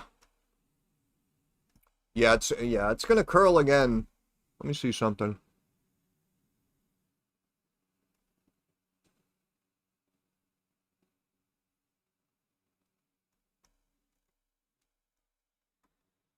What did we see here? And what was this up here? Freaking $40. Yeah. Yeah. Okay. So even if we were to draw some lines, you can almost tell that, like, we're in this tightening curl phase. Yeah, if we come down like that. I know I'm all over the place right now, but you can see that technically, right, these were the resistances, right, and the trends kind of reverse themselves here. And same thing here, right? We were trending downward. Look at that, cutting through essentially the middle of this wedge that it was in.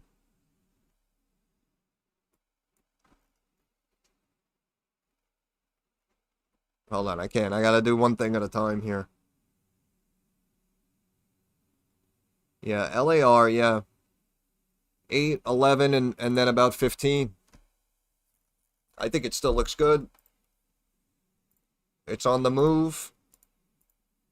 Lithium is hot right now. And again, now they're actually bringing in some revenue. I think it'll be more than fine. Sub-billion valuation. Again, that's why I think 8 should be no problem, because that'll get them back to about 1.2, 1.3 and change where LAC is right now.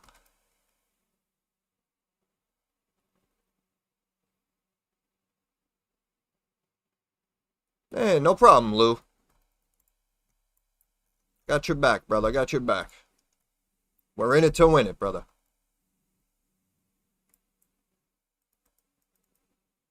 Yeah, it's been a wild week. SPY puts again. How's our dollar looking? Still stepping up, huh?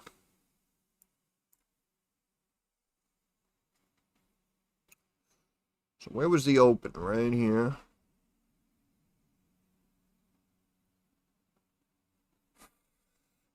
Huh.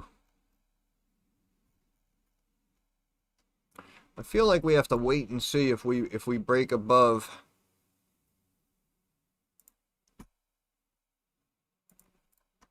That's your line. That's your line. Because even if the dollar climbs a little bit, you could see a little bit of a pullback on the S&P, right? But until it breaks resistance and it breaks the trend line, right? And changes the trend, then the big drop in the S&P won't happen.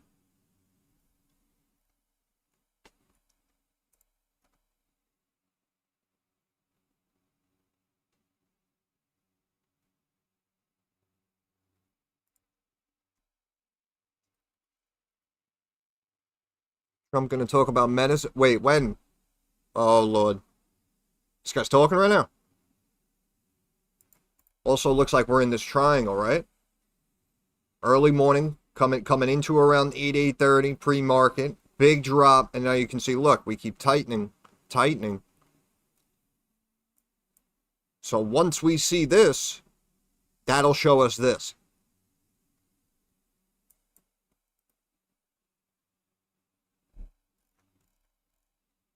But, I mean, it, you know, they brought it down, but then it has been kind of stepping back.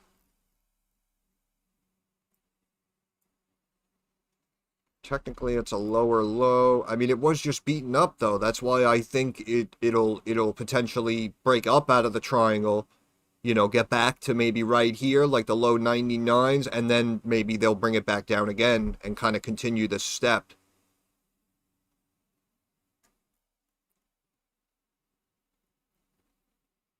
Imagine that he just comes out. I've been looking at a company, Microbot. We're gonna do big things, and he just turns around and walks back inside. That would be pretty massive. Can't lie. That I cannot lie about.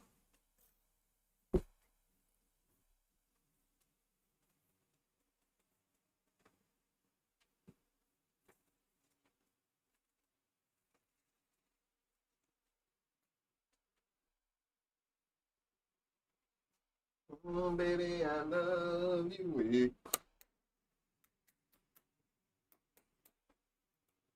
How many times do you guys pack your cigarettes? Like, how long?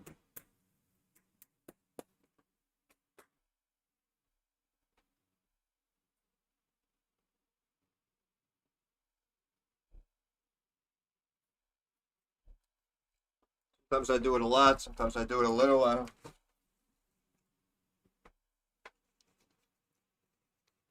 Talking about the gold card. Wow. The Trump Gold Card. What's in your wallet?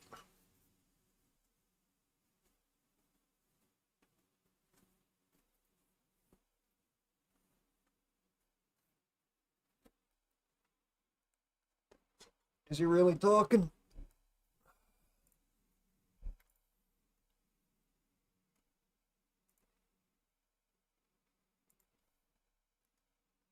Let me see. Let me see if I can turn on the TV, find this guy.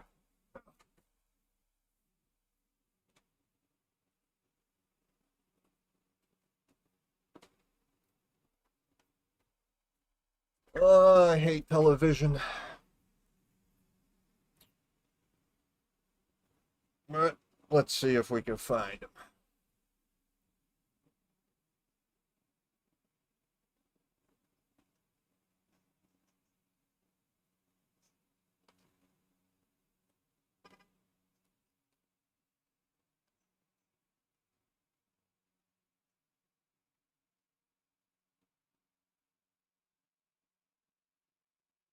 Yep, he's speaking.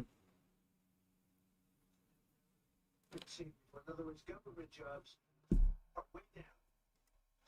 And as you know, we don't need 10 people to fill one job, which is what we have in government in many cases. So the government workforce, by numbers that have never been seen before, has been reduced very substantially, and it will continue to be reduced.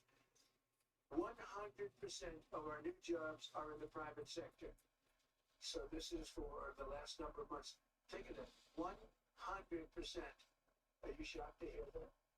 That's the way to make America great again. We can think that. It's the only way. 100% of new jobs are in the private sector. And I could reduce unemployment to 2%, 1%,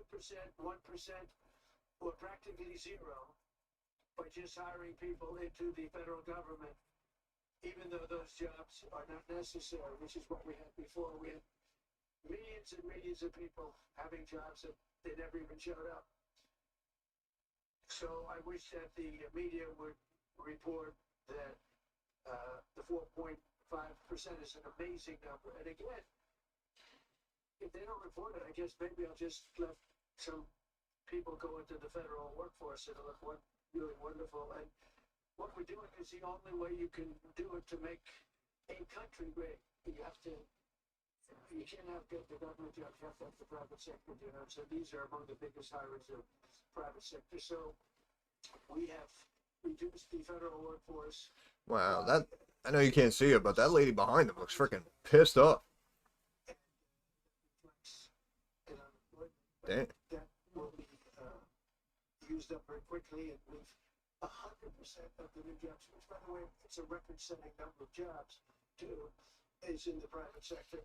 And I think that'll get even stronger when these buildings being built all over the country, of which they're building some too, but AI and oil plants and everything else are being built all over the country. When that happens, your numbers will be even better. And I would like to report the way that we don't do the federal workforce jobs. We sit there and Hold on one second here. Some of the most admired companies anywhere in the world. It's a great group. To announce that they've agreed to offer many of their flagship drugs, really all of their flagship drugs, at heavily discounted, most favored nations prices. In other words, whatever the drug sells for over the world, in the world, whatever the lowest number is, if it's Germany, if it's in UK, anywhere, we will match that price. Right now, sometimes it's 10 times higher.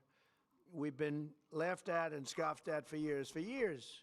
In fact, I was going to do it in my first term, but unfortunately, with the advent of COVID, as you would say, it was not, I don't think it was a very good time to be hitting up Spain, Italy. You guys want to? Oh, they don't But now we're do doing it. captions. So the hardest thing to do was going to be to get a country to do it, because we would have a pill in New York that was for sale for $130, and you could buy it in Germany and France and Spain and someplace. Anyways, they set their own prices for $10. So we'd pay 10 or 13 times more, pay 5 times more, pay all different prices. now whatever the lowest price is. Now, the pharmaceutical companies were difficult, but they also love our country. They knew it was I unfair. had to let them know I'm the best at what I But do. and they were great. I appreciate it. But the bigger problem was going to be the countries. How are you going to get the countries to Whoop. do it? And we told them, if you don't do it, we're going to have to use tariffs, and we're going to charge you a 10% tariff, which is far more money than the money we're talking about. And they immediately agreed to do it. So we have all the foreign countries agreeing to do it. If we didn't have the use of tariffs, we would never be able to do this. But we used tariff, and they said, is it a threat? I said, yes, it is a threat.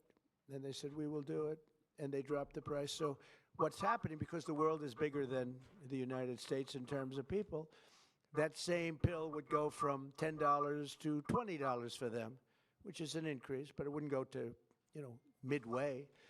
But it would go from $10 to $20. Ours would go from $130 to $20. So we dropped way down. They went up a little bit. And I'm surprised everyone there's no knows it's the way it is. captions. They, for years, would just say, no, no, no. As medicine got more expensive for us, it would stay. They said, nope, you can't sell it in this country. Let the United States pay. And we had other presidents, all of them, said, okay, we'll pay. So we were subsidizing the entire world. We're not doing it anymore. This is the biggest thing having to do with drugs in the history of the purchase of drugs. And I don't think the maybe press will treat it as a story. This is the biggest front page story that you'll ever see. This is a huge bearing too on the Yeah, well, healthcare, Europe's kind of because been a big falling part of apart, so healthcare is a lot of people are beating up drugs, Europeans right now. pharmaceuticals, right, Oz? And this will have a tremendous impact on the reduction of health care. The biggest impact is going to be that the money should be paid not to the insurance companies, directly to the people, and the people will buy their own health care. So we're going to be working that. The problem is that the Democrats are very much controlled by the insurance companies that make all that money, but we're not going to let that happen. Starting next year, American drug prices will come down fast and furious, and will soon be among the lowest in the developed world. So in other words, whatever the lowest price for a certain drug, of which these companies make much of it, whatever the lowest price is, that price will come down to that price. So we will get the lowest price anywhere in the world. If they're lower in England than they are in Germany, we take the England price. As of today, 14 out of 17 largest pharmaceutical companies have now agreed. 14 out of 17. Oh, those three they're in deep trouble. But actually, they've agreed, because I think those three companies are coming in at a different time next week. So they've agreed. Johnson & Johnson is one of them, right? After the holidays. Why? They couldn't do it faster? No, we're going to be talking about Trump RX. Oh, okay. Trump RX. Trump RX is doing well. As of today, 14 out of the 17 largest pharmaceutical companies, but they've all agreed, have now agreed to drastically lower drug prices for their American patients, for the American people and patients.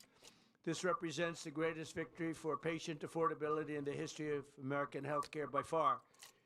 And every single American will benefit. So this is the biggest thing ever to happen on drug pricing and on healthcare. This will have a tremendous impact on healthcare itself. I want to thank Sanofi CEO Paul Hudson. Paul? Paulie. Hi, Paul. I hope they have you in some order. I'll be checking. Alphabetical, yes, but Okay, well, we'll do the best we can. Thank you, Paul. Great company, by the way. Novartis CEO Vas Narasimhan. Thank you very much, Vas. Great job. Genentech CEO Ashley Megaragri. Where are you, Ashley? How are you? Hi. Thank you very much. Great companies. Behringer Inc. Mine President John Michael Bors. John Michael, thank you very much. Gilead CEO Dan O'Day. Dan? Thank you, Dan. Great job. It's a good company. Bristol Myers Squibb Executive Vice President Carrie Gallman. Carrie? Thank you. Thank you very much. GSK CEO Emma Wormsley. Emma? Thank you very much, Emma. Great job. Merck CEO Rob Davis. Great company. Thank you. Great company. How long have you been CEO? Almost 5 years. Very good. You're doing a good job. And Amgen Executive Vice President and CFO Peter Griffith. Peter. Good old Peter Griffin. You okay? Fake news. We want you to be healthy. Are you all right? I love this guy. The camera's not okay, but she's okay. That's more important. We have good medicine for you if you need some medicine. One of them can take good care of it. We're also joined by Secretaries Robert F. Kennedy Jr., Howard Lutnick, Ambassador, and really some incredible ambassadors, Administrator of the Centers for Medicare and Medicaid Services, Dr. Mehmet Oz, and the FDA Commissioner, Marty McCary. They're doing a phenomenal job. Thank you, fellas. Good job.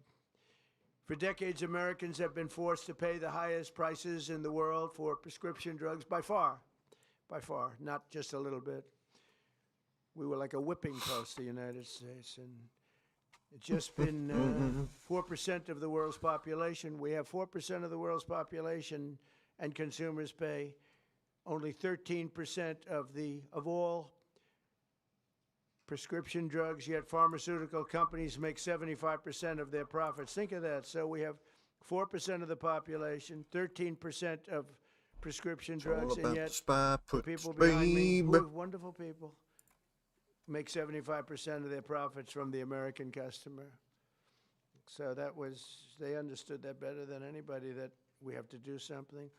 That's why I signed an executive order instructing my administration to do everything in its power to slash prescription drug prices for Americans while getting other countries to pay more. And we don't want more, we want this fair. We want to pay the same thing. They used to blame it, remember, on research and development. And I said, well, research and development for everybody. And everybody understood it. As a result, the United Kingdom's National Health Service agreed to pay the fair share for prescription drugs for the first time in 26 years. And we expect other countries in Europe will do the same. And if they don't, we're going to put tariffs on them, and we'll get the same amount of money, plus we'll take a nice return on the money.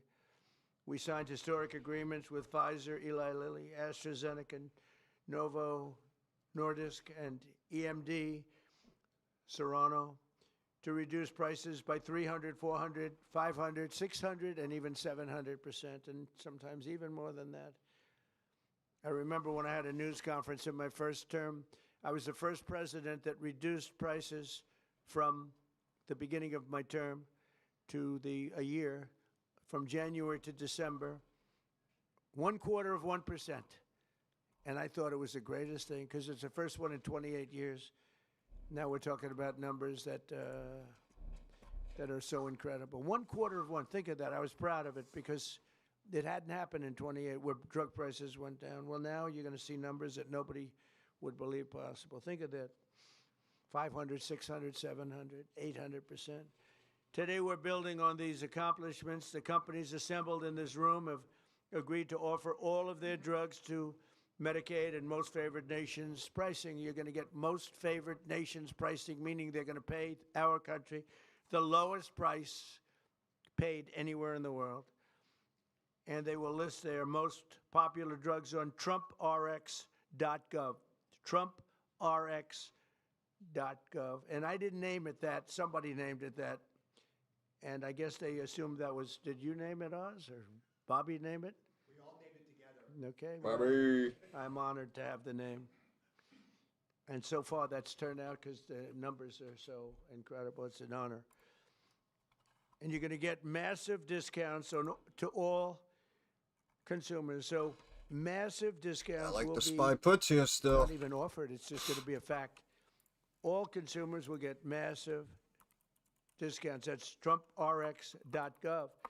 Every new drug produced by these companies in the future will permanently be offered to American patients at most favored nation prices. You know, people used to talk about that for years, but nobody ever did anything about it. No other president did. And it wasn't easy. but it worked out great, and I'm so proud of the people behind me.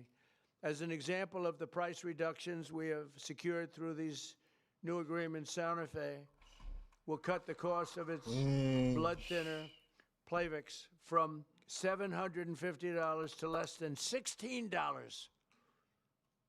Wow. Where's Santa Fe? Where are you? What? That's incredible, huh? Look for the breaky. Look for the break. That's amazing. And you're going to do tremendous business. You're going to do much more business. So that's coming from $750. Think of that, $750. And that's the number one blood thinner. Dang. I don't want to know about that. I take an aspirin. To less than $16. Think of that. Bristol-Myers Squibb, great company, both great companies, will cut the price of HIV medication, Raytaz, from nearly $1,500, $1,500 to $217. And it will cut the cost of hepatitis B medication, Baraclude, from $1,400 to $413. Gilead will cut the hepatitis C medication, Epclusa, from nearly $25,000 I like Palantir puts here. to less than $2,500. And all prices are like that because we're bringing them down to the world's lowest price, everything. And these people really are pioneers. What they're doing is so great. And in the end, they're going to do much more business, and it's. I think it's going to even out for them as a company. The countries will have to pay more, but How even for are them, we because still of the fact climbing? that the world is quite a bit bigger, it won't be very severe, I hope. I also want to thank these companies and their incredible executives for their generous contribution With the to dollar American climbing, national we're climbing. security, 'cause Give that's me a what it break. is. Look at that gap up We're right not just there. national security. In addition, you Are can't you continue to pay serious? 13, 14 times more than other countries and think you're going to have security. Collectively, they will invest over $150 billion to build up domestic pharmaceutical manufacturing in America. They're going to be All about the because of tariffs, pharmaceuticals. they're coming in. And I think because of the love of our country, it may be because of the November 5th election, but because of tariffs, they're going to be coming in. They're building already. Just about all of them have started. They're building their plants in all states all over the country, and they're building incredible pharmaceutical plants. We're going to have close to 100% of our pharmaceuticals in a very short period of time made in the USA. As part of these agreements, Merck will also donate 3.5 tons of antibacterials to be placed in America's strategic reserve. Thank you very much. GSX will donate over 200 pounds of ingredients to make rescue inhalers, which is a big deal, and Bristol-Myers Squibb will donate 6.5 tons of blood thinners. We appreciate it. Such amazing companies. Every president for a generation has promised to reduce drug prices, but they were talking about a little bit like that. I am the only one of them to ever even think in terms of favored nations, and that's what this is. Favored nations. It's called most favored nation. We are now a most favored nation. I want to thank the leaders in the room, and I also want to thank the leaders of all of the countries that had to pay a little more so that we were treated fairly. I really do. I want to thank the leaders of countries. And they knew that the alternative was not much of an alternative, because if they didn't do it, we were going to charge them tariffs, and the tariffs would have been much more severe than what they did. But they did do it as soon as they realized about the tariffs. Then they did it very easily. What is Now this they're guy very good talking people. about, you know? Let's start with Amgen's executive All right. vice Hopefully president, the who spy I have keeps already dropping. Introduced, and I introduced the people here. So I'd like to ask Bobby and I Oz gotta to stretch say a my few legs. words. And I'll be right back. also, I'd like to ask if anybody would like to speak on behalf of your company, or just say how great this country is doing. And you're all building tremendous facilities now in the United States instead of other countries that we all know about. But if you'd like to say something. So, Oz, do you want to start? And Bobby? Thank you, Mr. President. Mr. President, He gets taller with time. Here. Mr. President, each of the 9 CEOs will speak very briefly about what they have done, because it is a patriotic effort. This is affordability in action. We talk about it in abstract, but this is not an abstract concept. This is a very concrete, tangible, personal reality, because we've got moms with sick children who cannot afford their medications, working families cannot make ends meet, seniors on fixed income. We have 80 million people who have to pay more than $100 a month for their prescriptions. They just can't keep up. So this is a hardcore approach to this, driven by a bold leader who's taken bold action. With that bold action, we've now created a standard for the industry. The 9 leaders behind us run the biggest pharmaceutical companies in the world. They're joining 5 other companies that have been through this White House process over the last 2 months. I want to make sure you appreciate that it doesn't happen with just the people in the room. They're wonderful individuals: Chris Klump, Inma Hernandez, John Brooks, Theo Merkel, Corey, Heidi. A lot of folks work their tails off to make this happen, and that's why we've gotten to the finish line. The prices that President Trump left to the next administration on pharmaceuticals have gone up 25% until the president took office.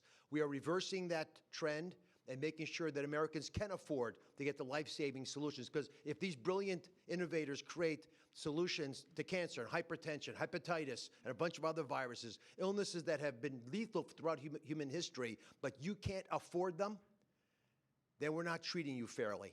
And that's why what the president has done is so critically important. He mentioned quickly the amount of money that they've contributed towards our strategic stockpile and to building in this country. But fundamentally, the health of the American people will benefit because this president took bold action.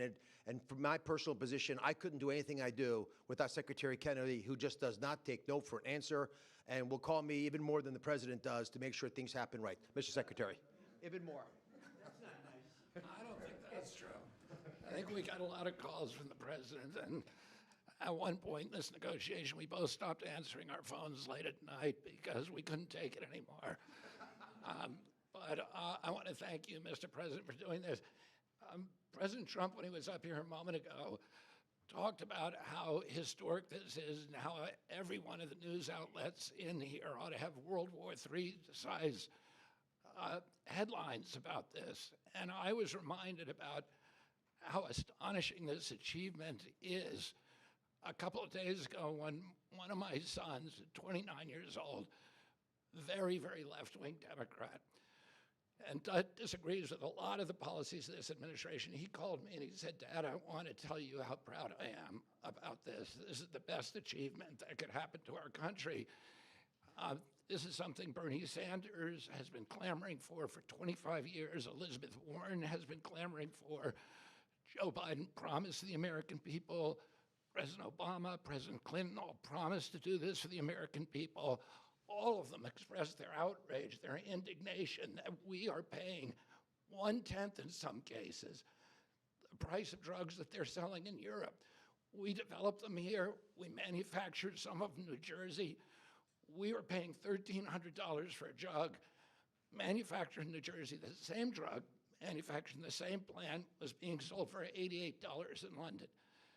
And everybody recognized how unfair this was. We were paying for all the innovation in this country. And yet, the rest of the world was free riding on it. And President Trump told me and Dr. Oz at the beginning of this term, "This is what I want you to do." And he leaned on us. I think both of us were very skeptical at that point that it could be done. But I would say this is a miracle. And I'm very grateful to all the CEOs who saw the sense in this, who understood the injustice and the unsustainability of the system, and who put public health, and particularly the public health of Americans, ahead of some of their other priorities. And all of them came to the table, and President Trump asked us to do 3 things. 1, to deliver the lowest prices in the world and make this affordable for Americans. Number 2, to do it in a way that we would not hurt innovation, that we would keep America as the incubator and the dominating force in innovation around the world. And 3, to bring drug manufacturing home to this country. I can tell you by the end of this term, Yep. 95% of the drugs we will have MFN. In other What is words, going on? Americans will be paying the lowest price in the world. That's enough.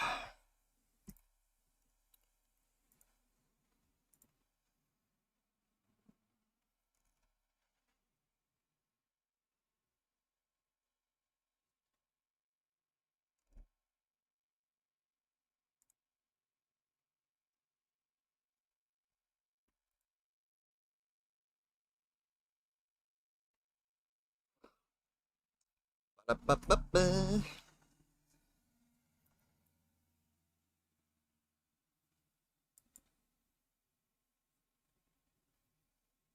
I know, we keep trying to climb here.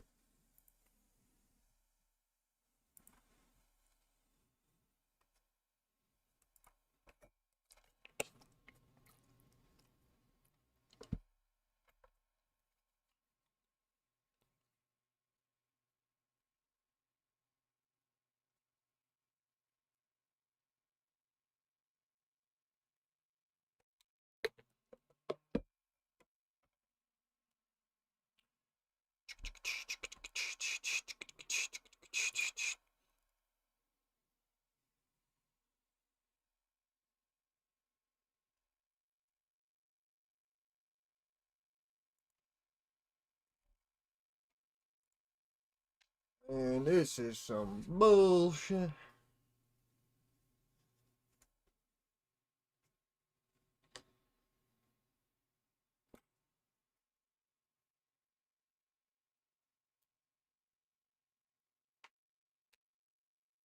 No.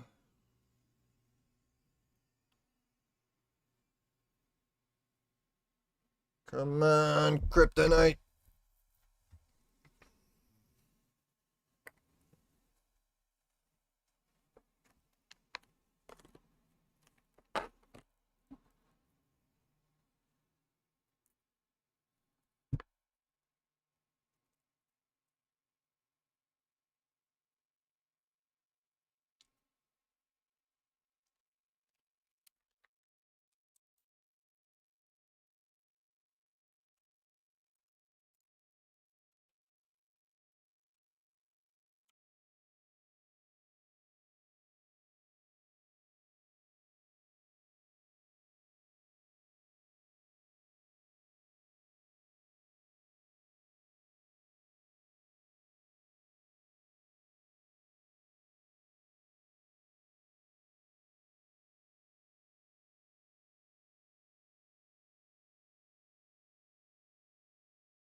Yes, sir.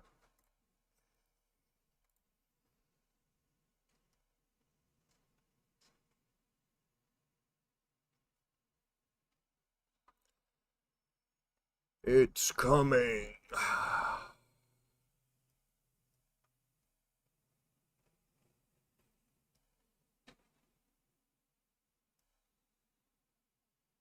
AMD raging.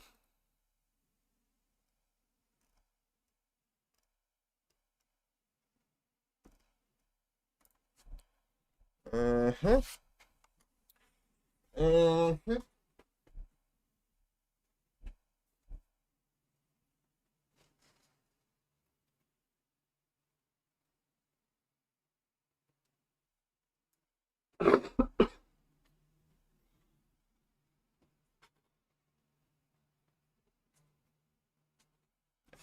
Cream's rising to the top now.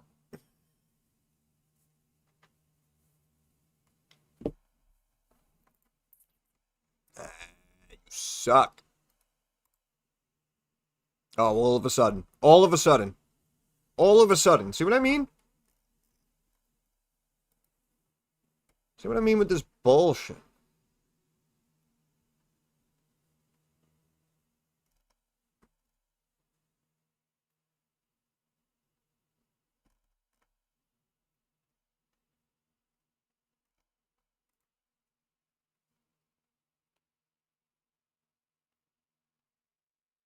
Looking for the break key. Need a little break key.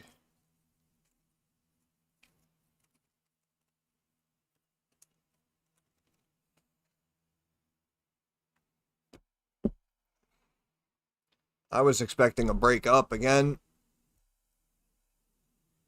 But, of course, I guess it really doesn't matter if S&P goes down with it.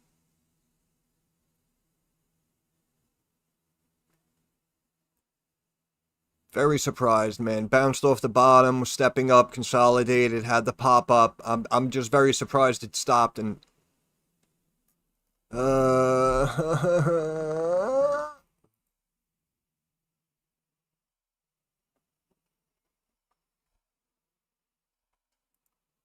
son of a bitch.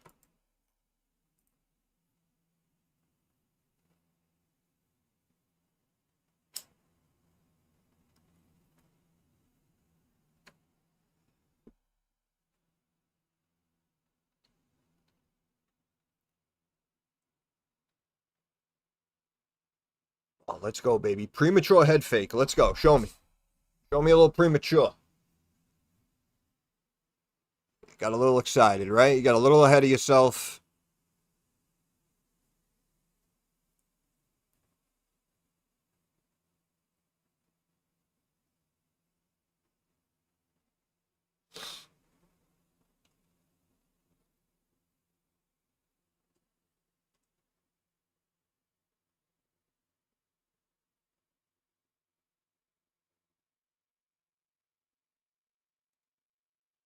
Up.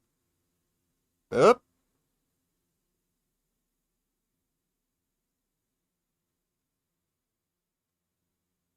Up.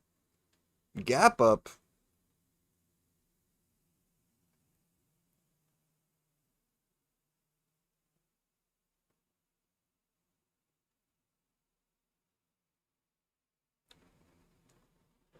Oh, oh, oh. Head fake. Head fake.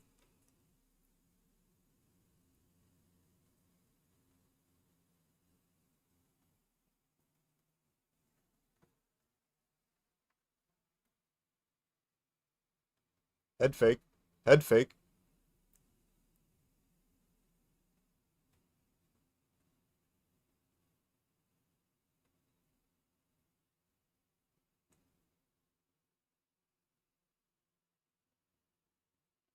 Ah, ah.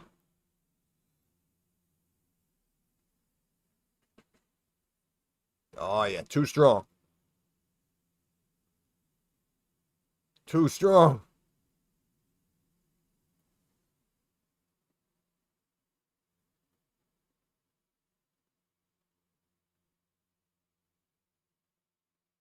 Yep.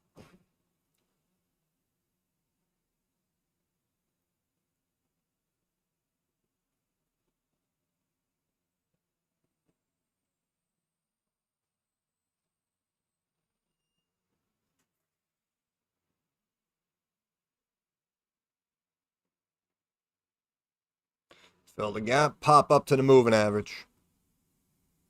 Come on. Come on, come on. We all know what's going to happen already. Come on.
Uh-huh.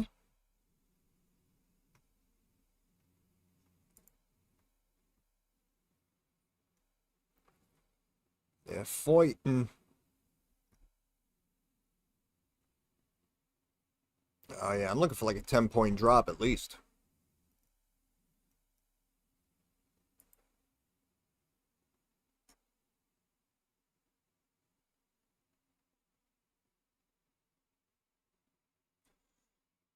La da da da da.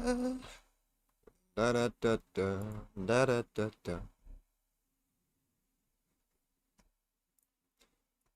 Also, if the dollar goes up, you could try to jump in SLV puts, maybe, if you want, but I don't know. It's been pretty strong.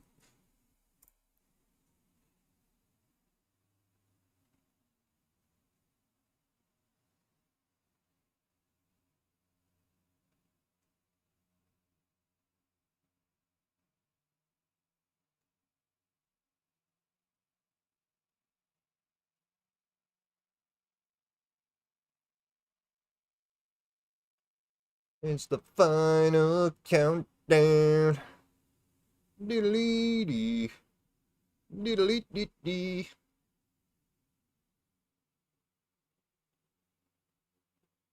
Diddly-dee. The final countdown.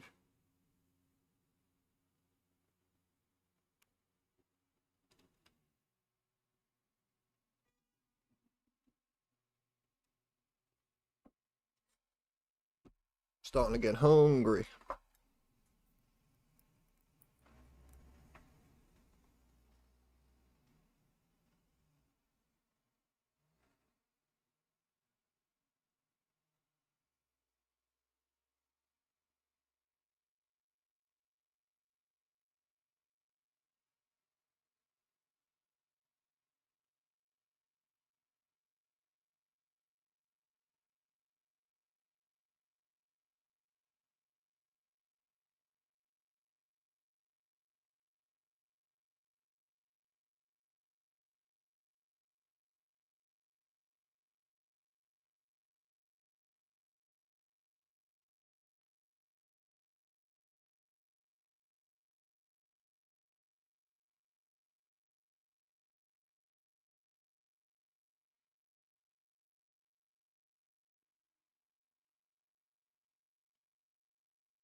RIVN sub 22. Tony Stack sucks. Oh, look at that. Oh, look at that.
Snack, I'll be right back.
Up, what I tell you? Huh? What did I tell you, huh?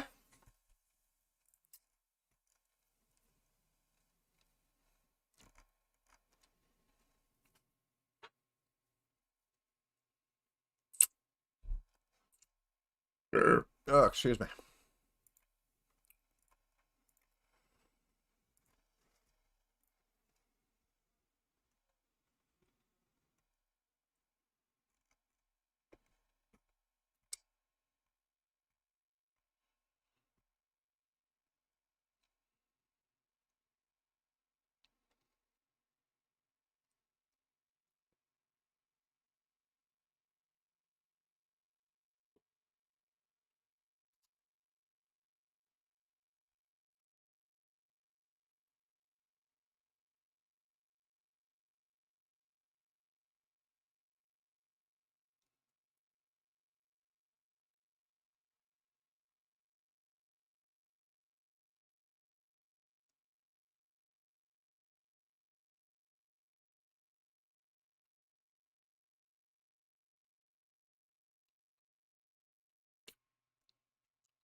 Yeah, it's all good. Appreciate it, Lou. Appreciate it. We live to fight another day. Spy parts.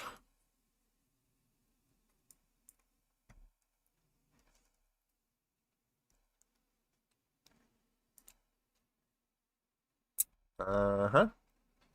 Uh-huh.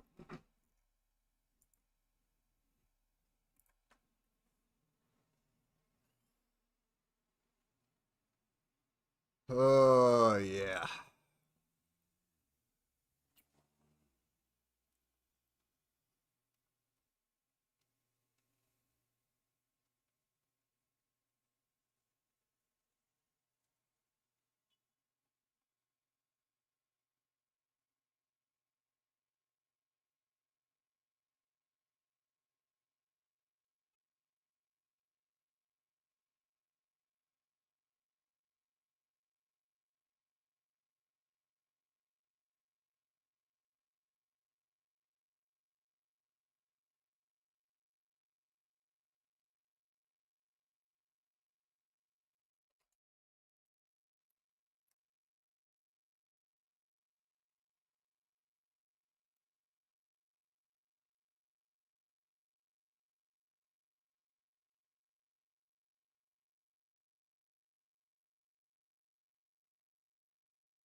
Oh, my goodness.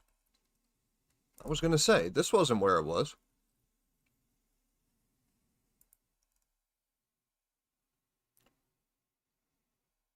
All right.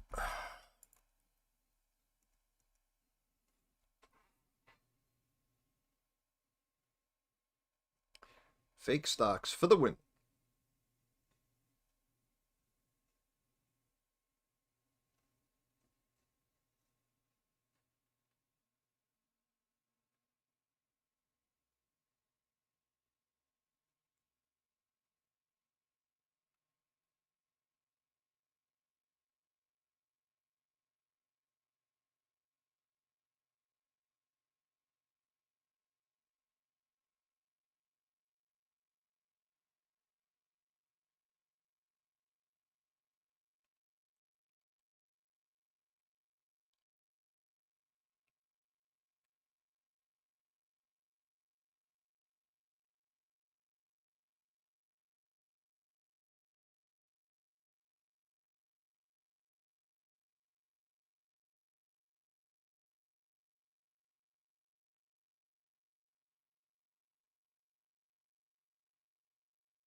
Yeah, a lot of them will probably start pulling back because they're gonna get less profits.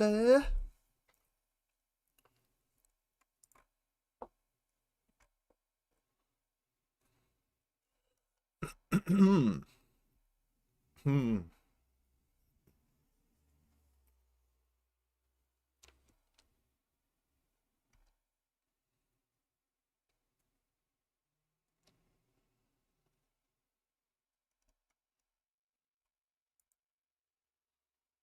Uh-huh.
Trying to pump these stocks back up.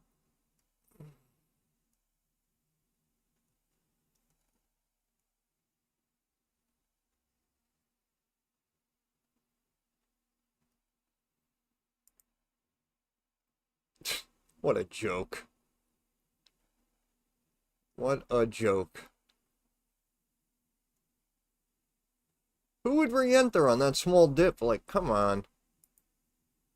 Look at this nonsense. 400 billion, not enough. Not enough. What a crock of shit.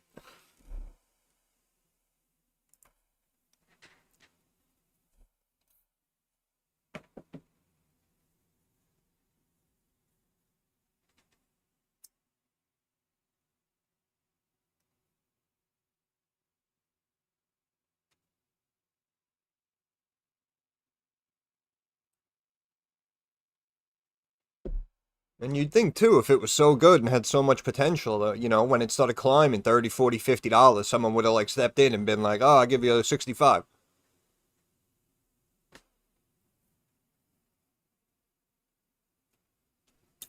It's funny, it's so valuable, but nobody wants it.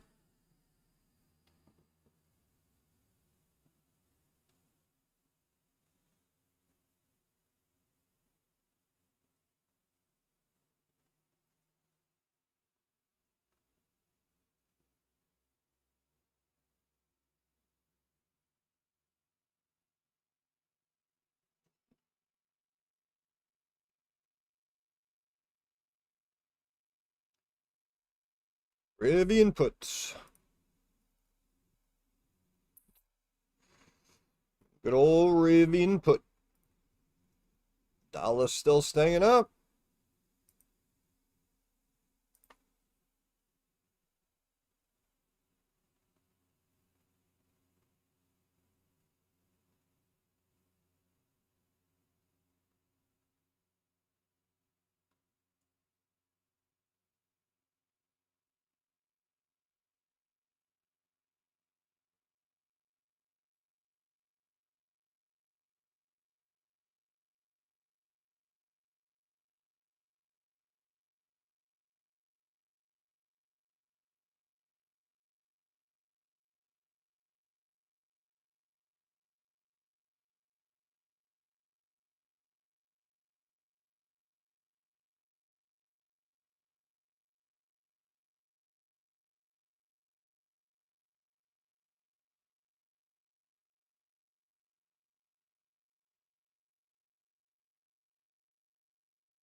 Yeah, it was a bullshit bounce, bro.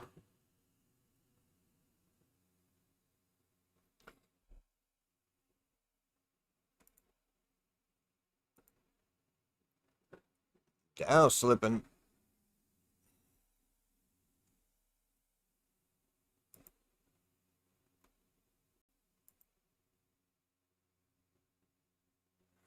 Oh, this stock is hilarious.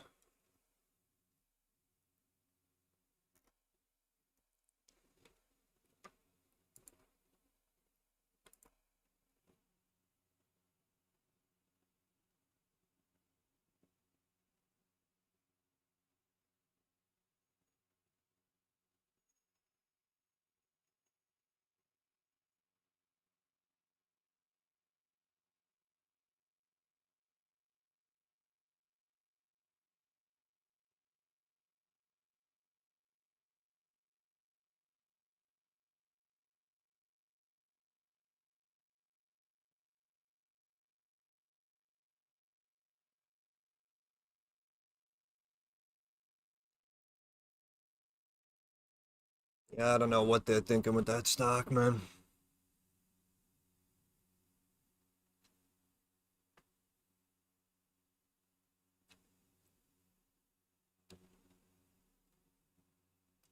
She'll be coming round my way she can.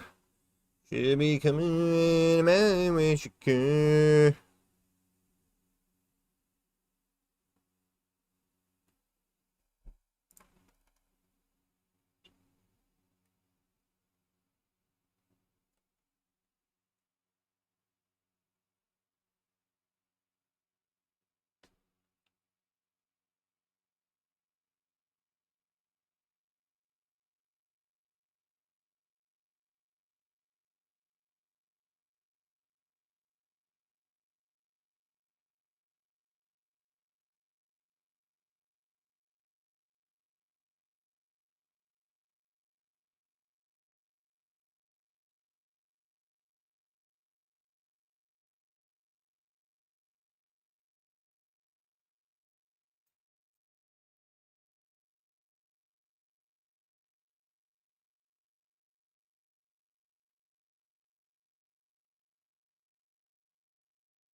I didn't even check, honestly.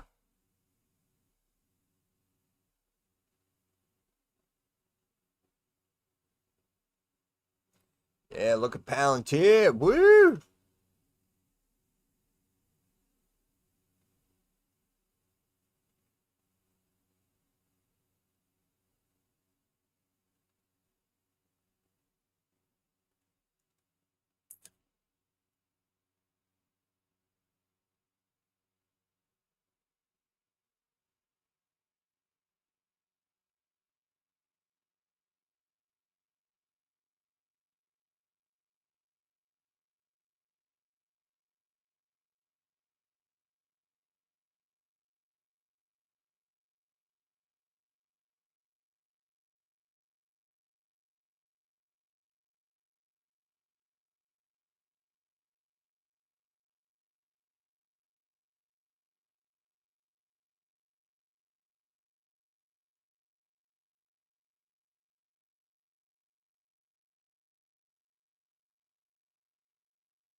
Yep.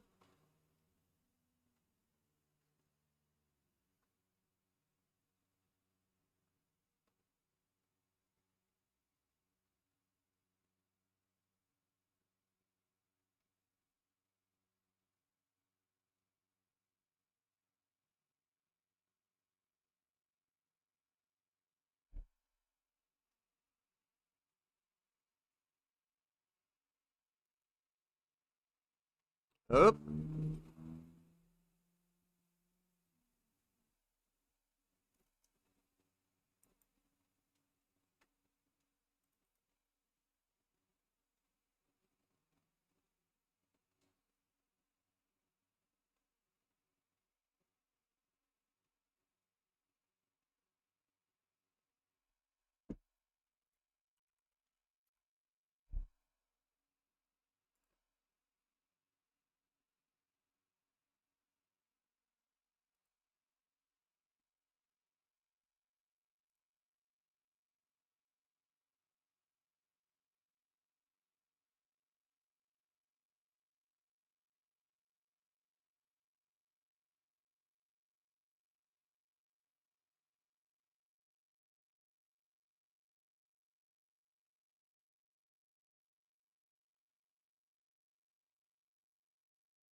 Good day for a nap.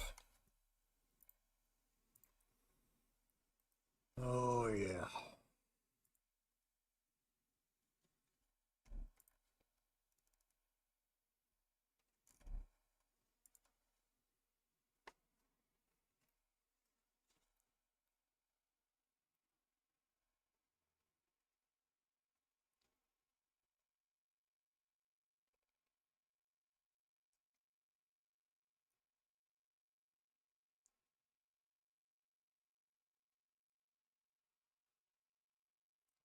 Back at 2 hour lows.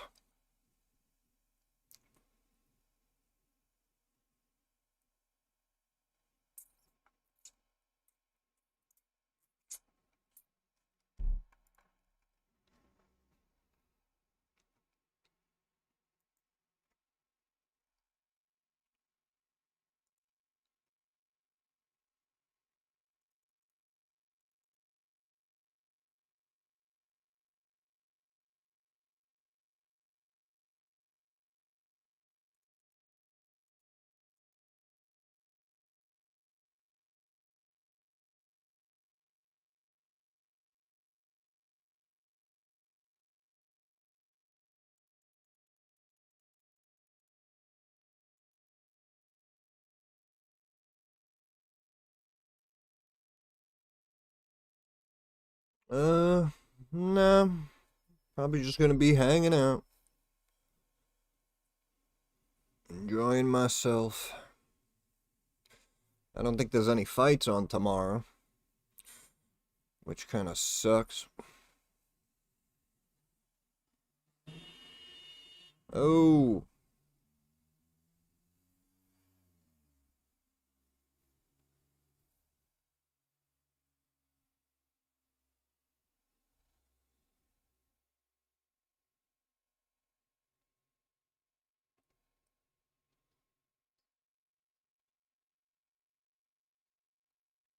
Yep.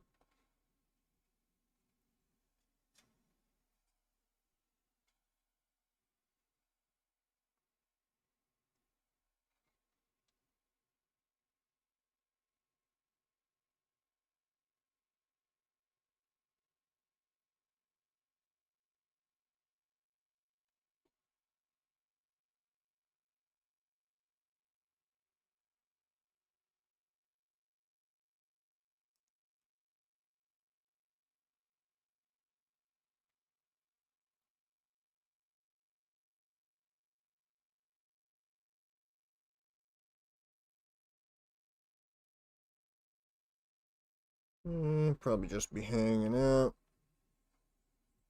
playing some Diablo.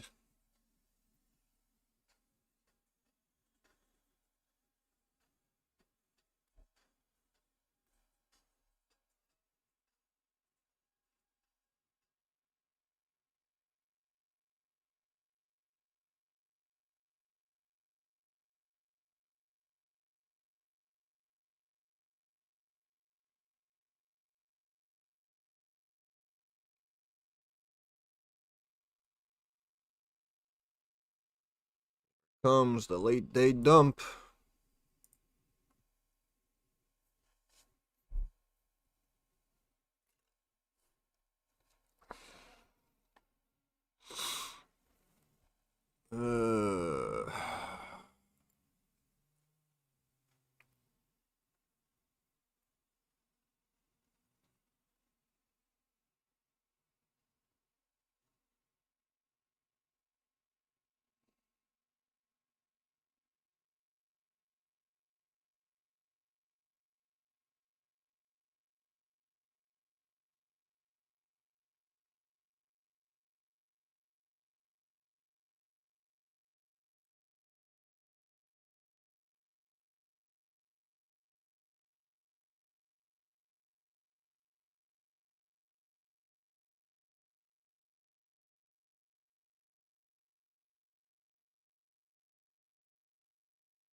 Uh, Not really. Why, you like them?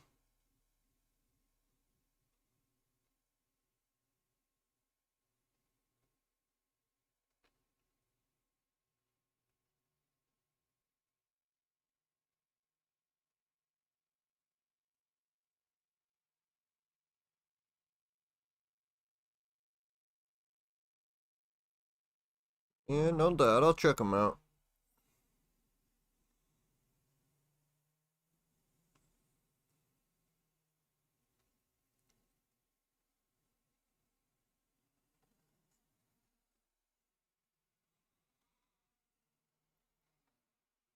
S&P back at 12 o'clock levels.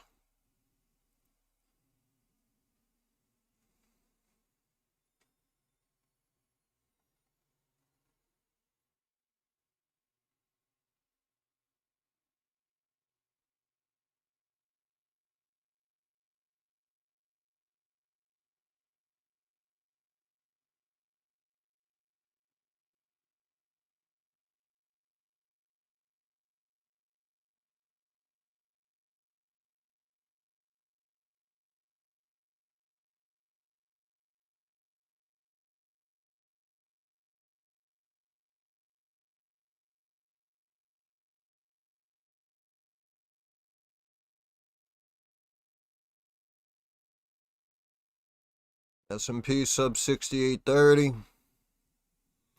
S&P 6828.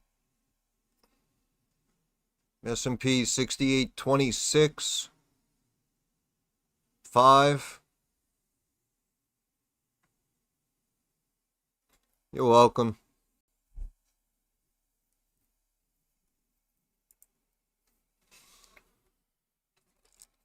That was easy.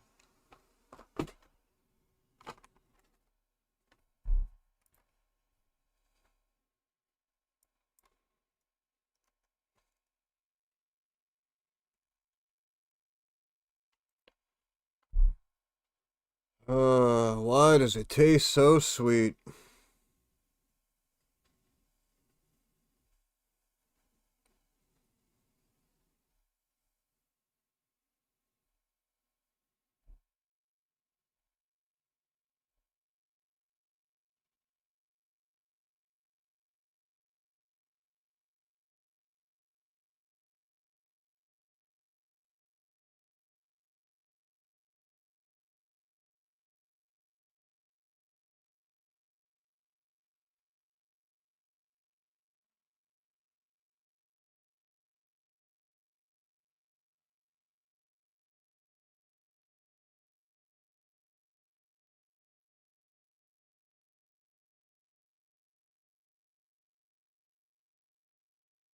Big volume.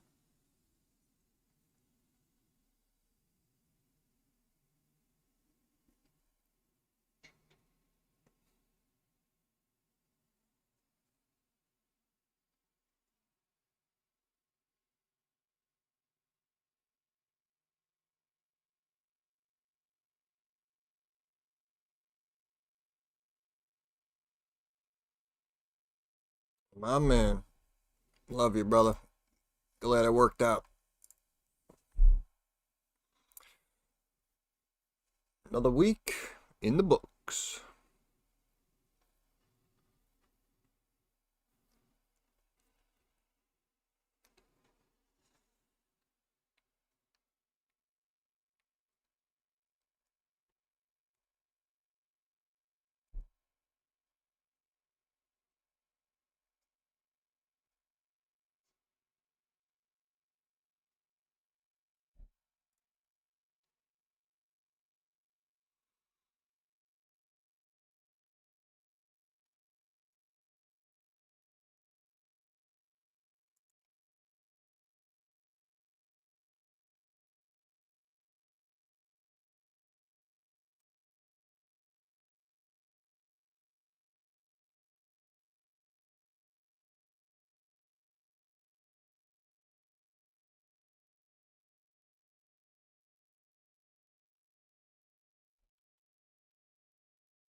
They're gonna try to. They don't want it to engulf, but yeah, that's bad.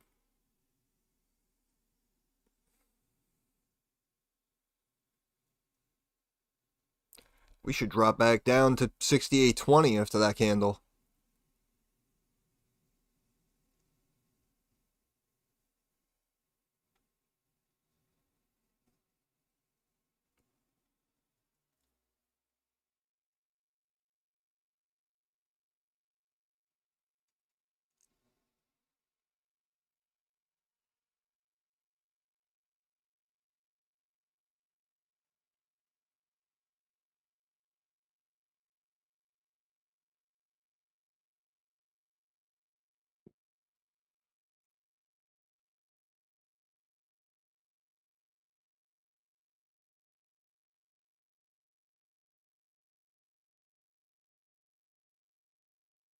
Yep.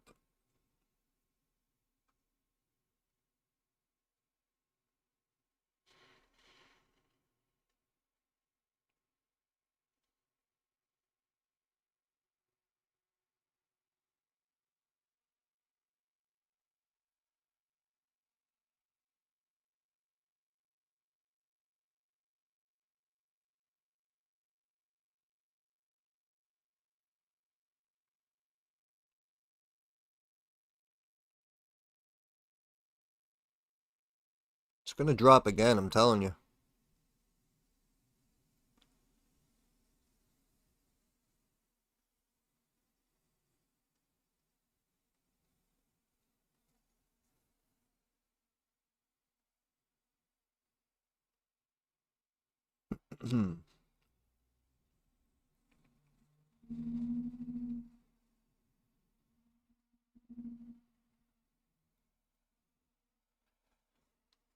You can do whatever you like.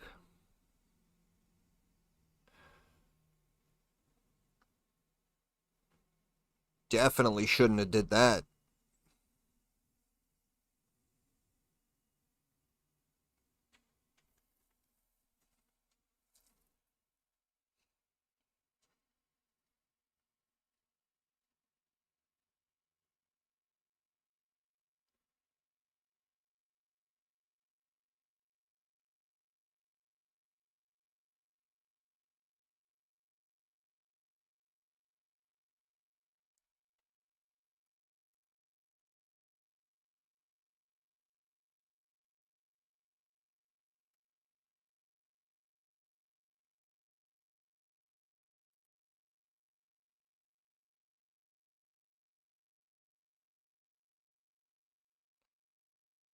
Yeah, it should give all of that right back.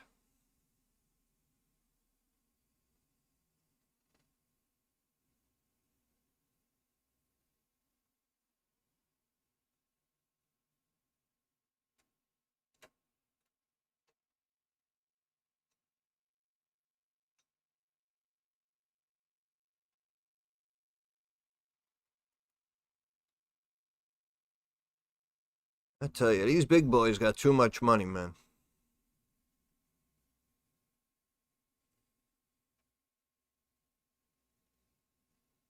Uh-huh.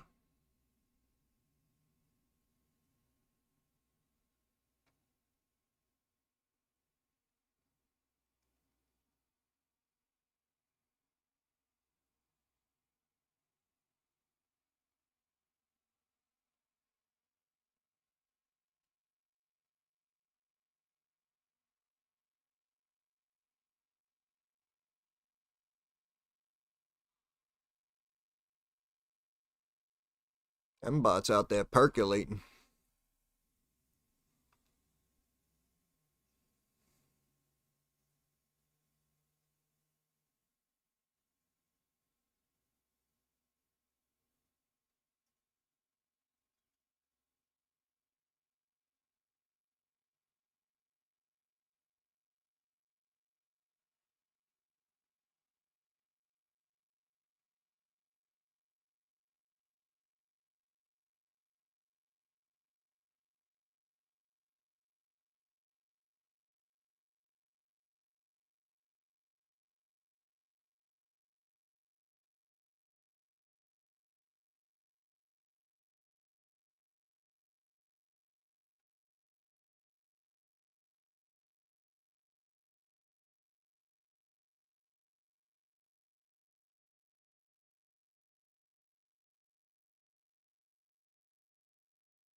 Why would this have that rebound?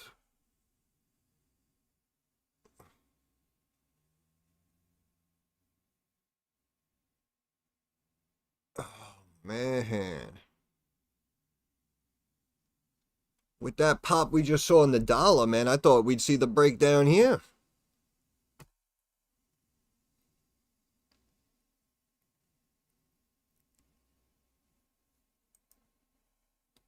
Yeah, I don't know. That was random.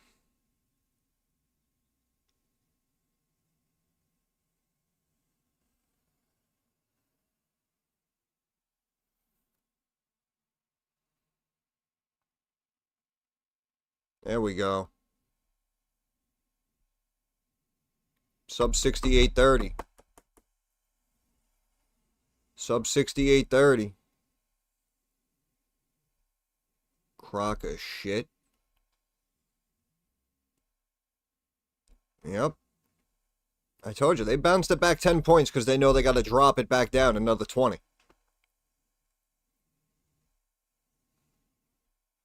Yeah, here we go.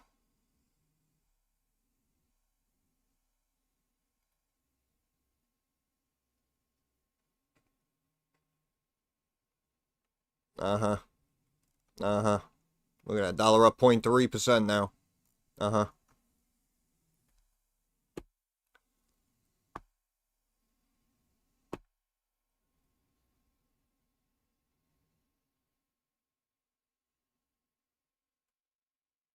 Sure, buddy. Sure.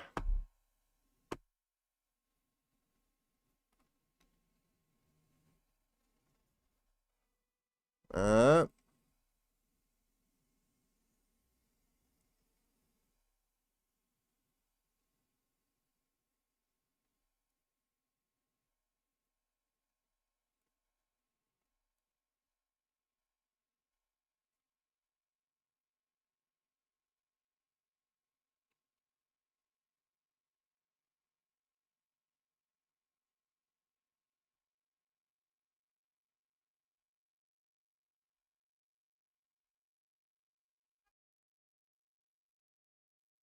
Uh-huh.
Wow. Well, this is pure nonsense. You know that, right?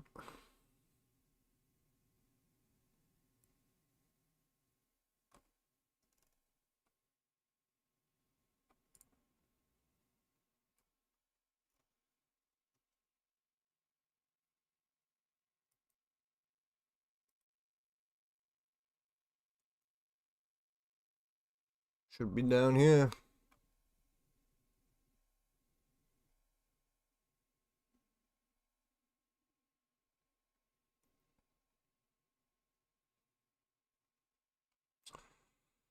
Yep. What can you do? Killing me, Smalls. And it's the final stretch.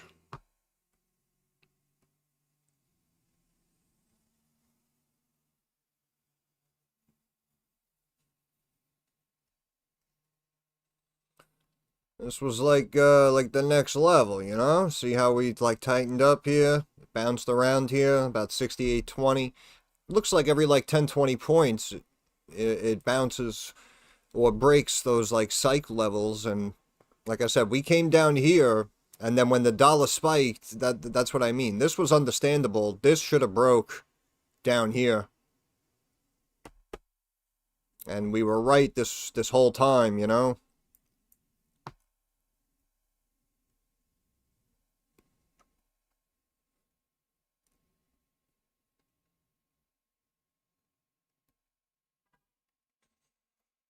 And that was a wild close right there.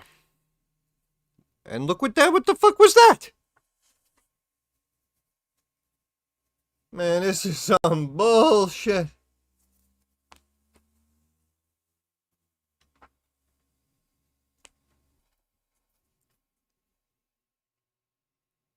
Ding ding. And that's the game. Wow. Wow. What bullshit.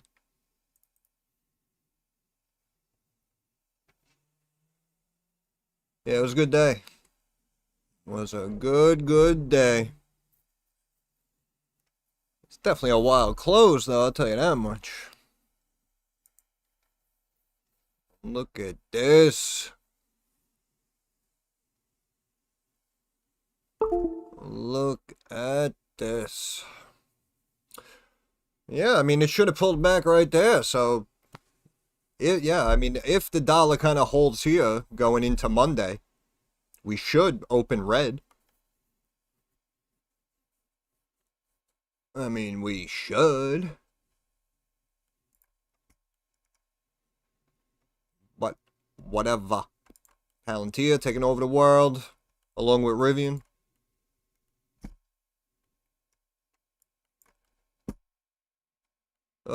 Makes me laugh.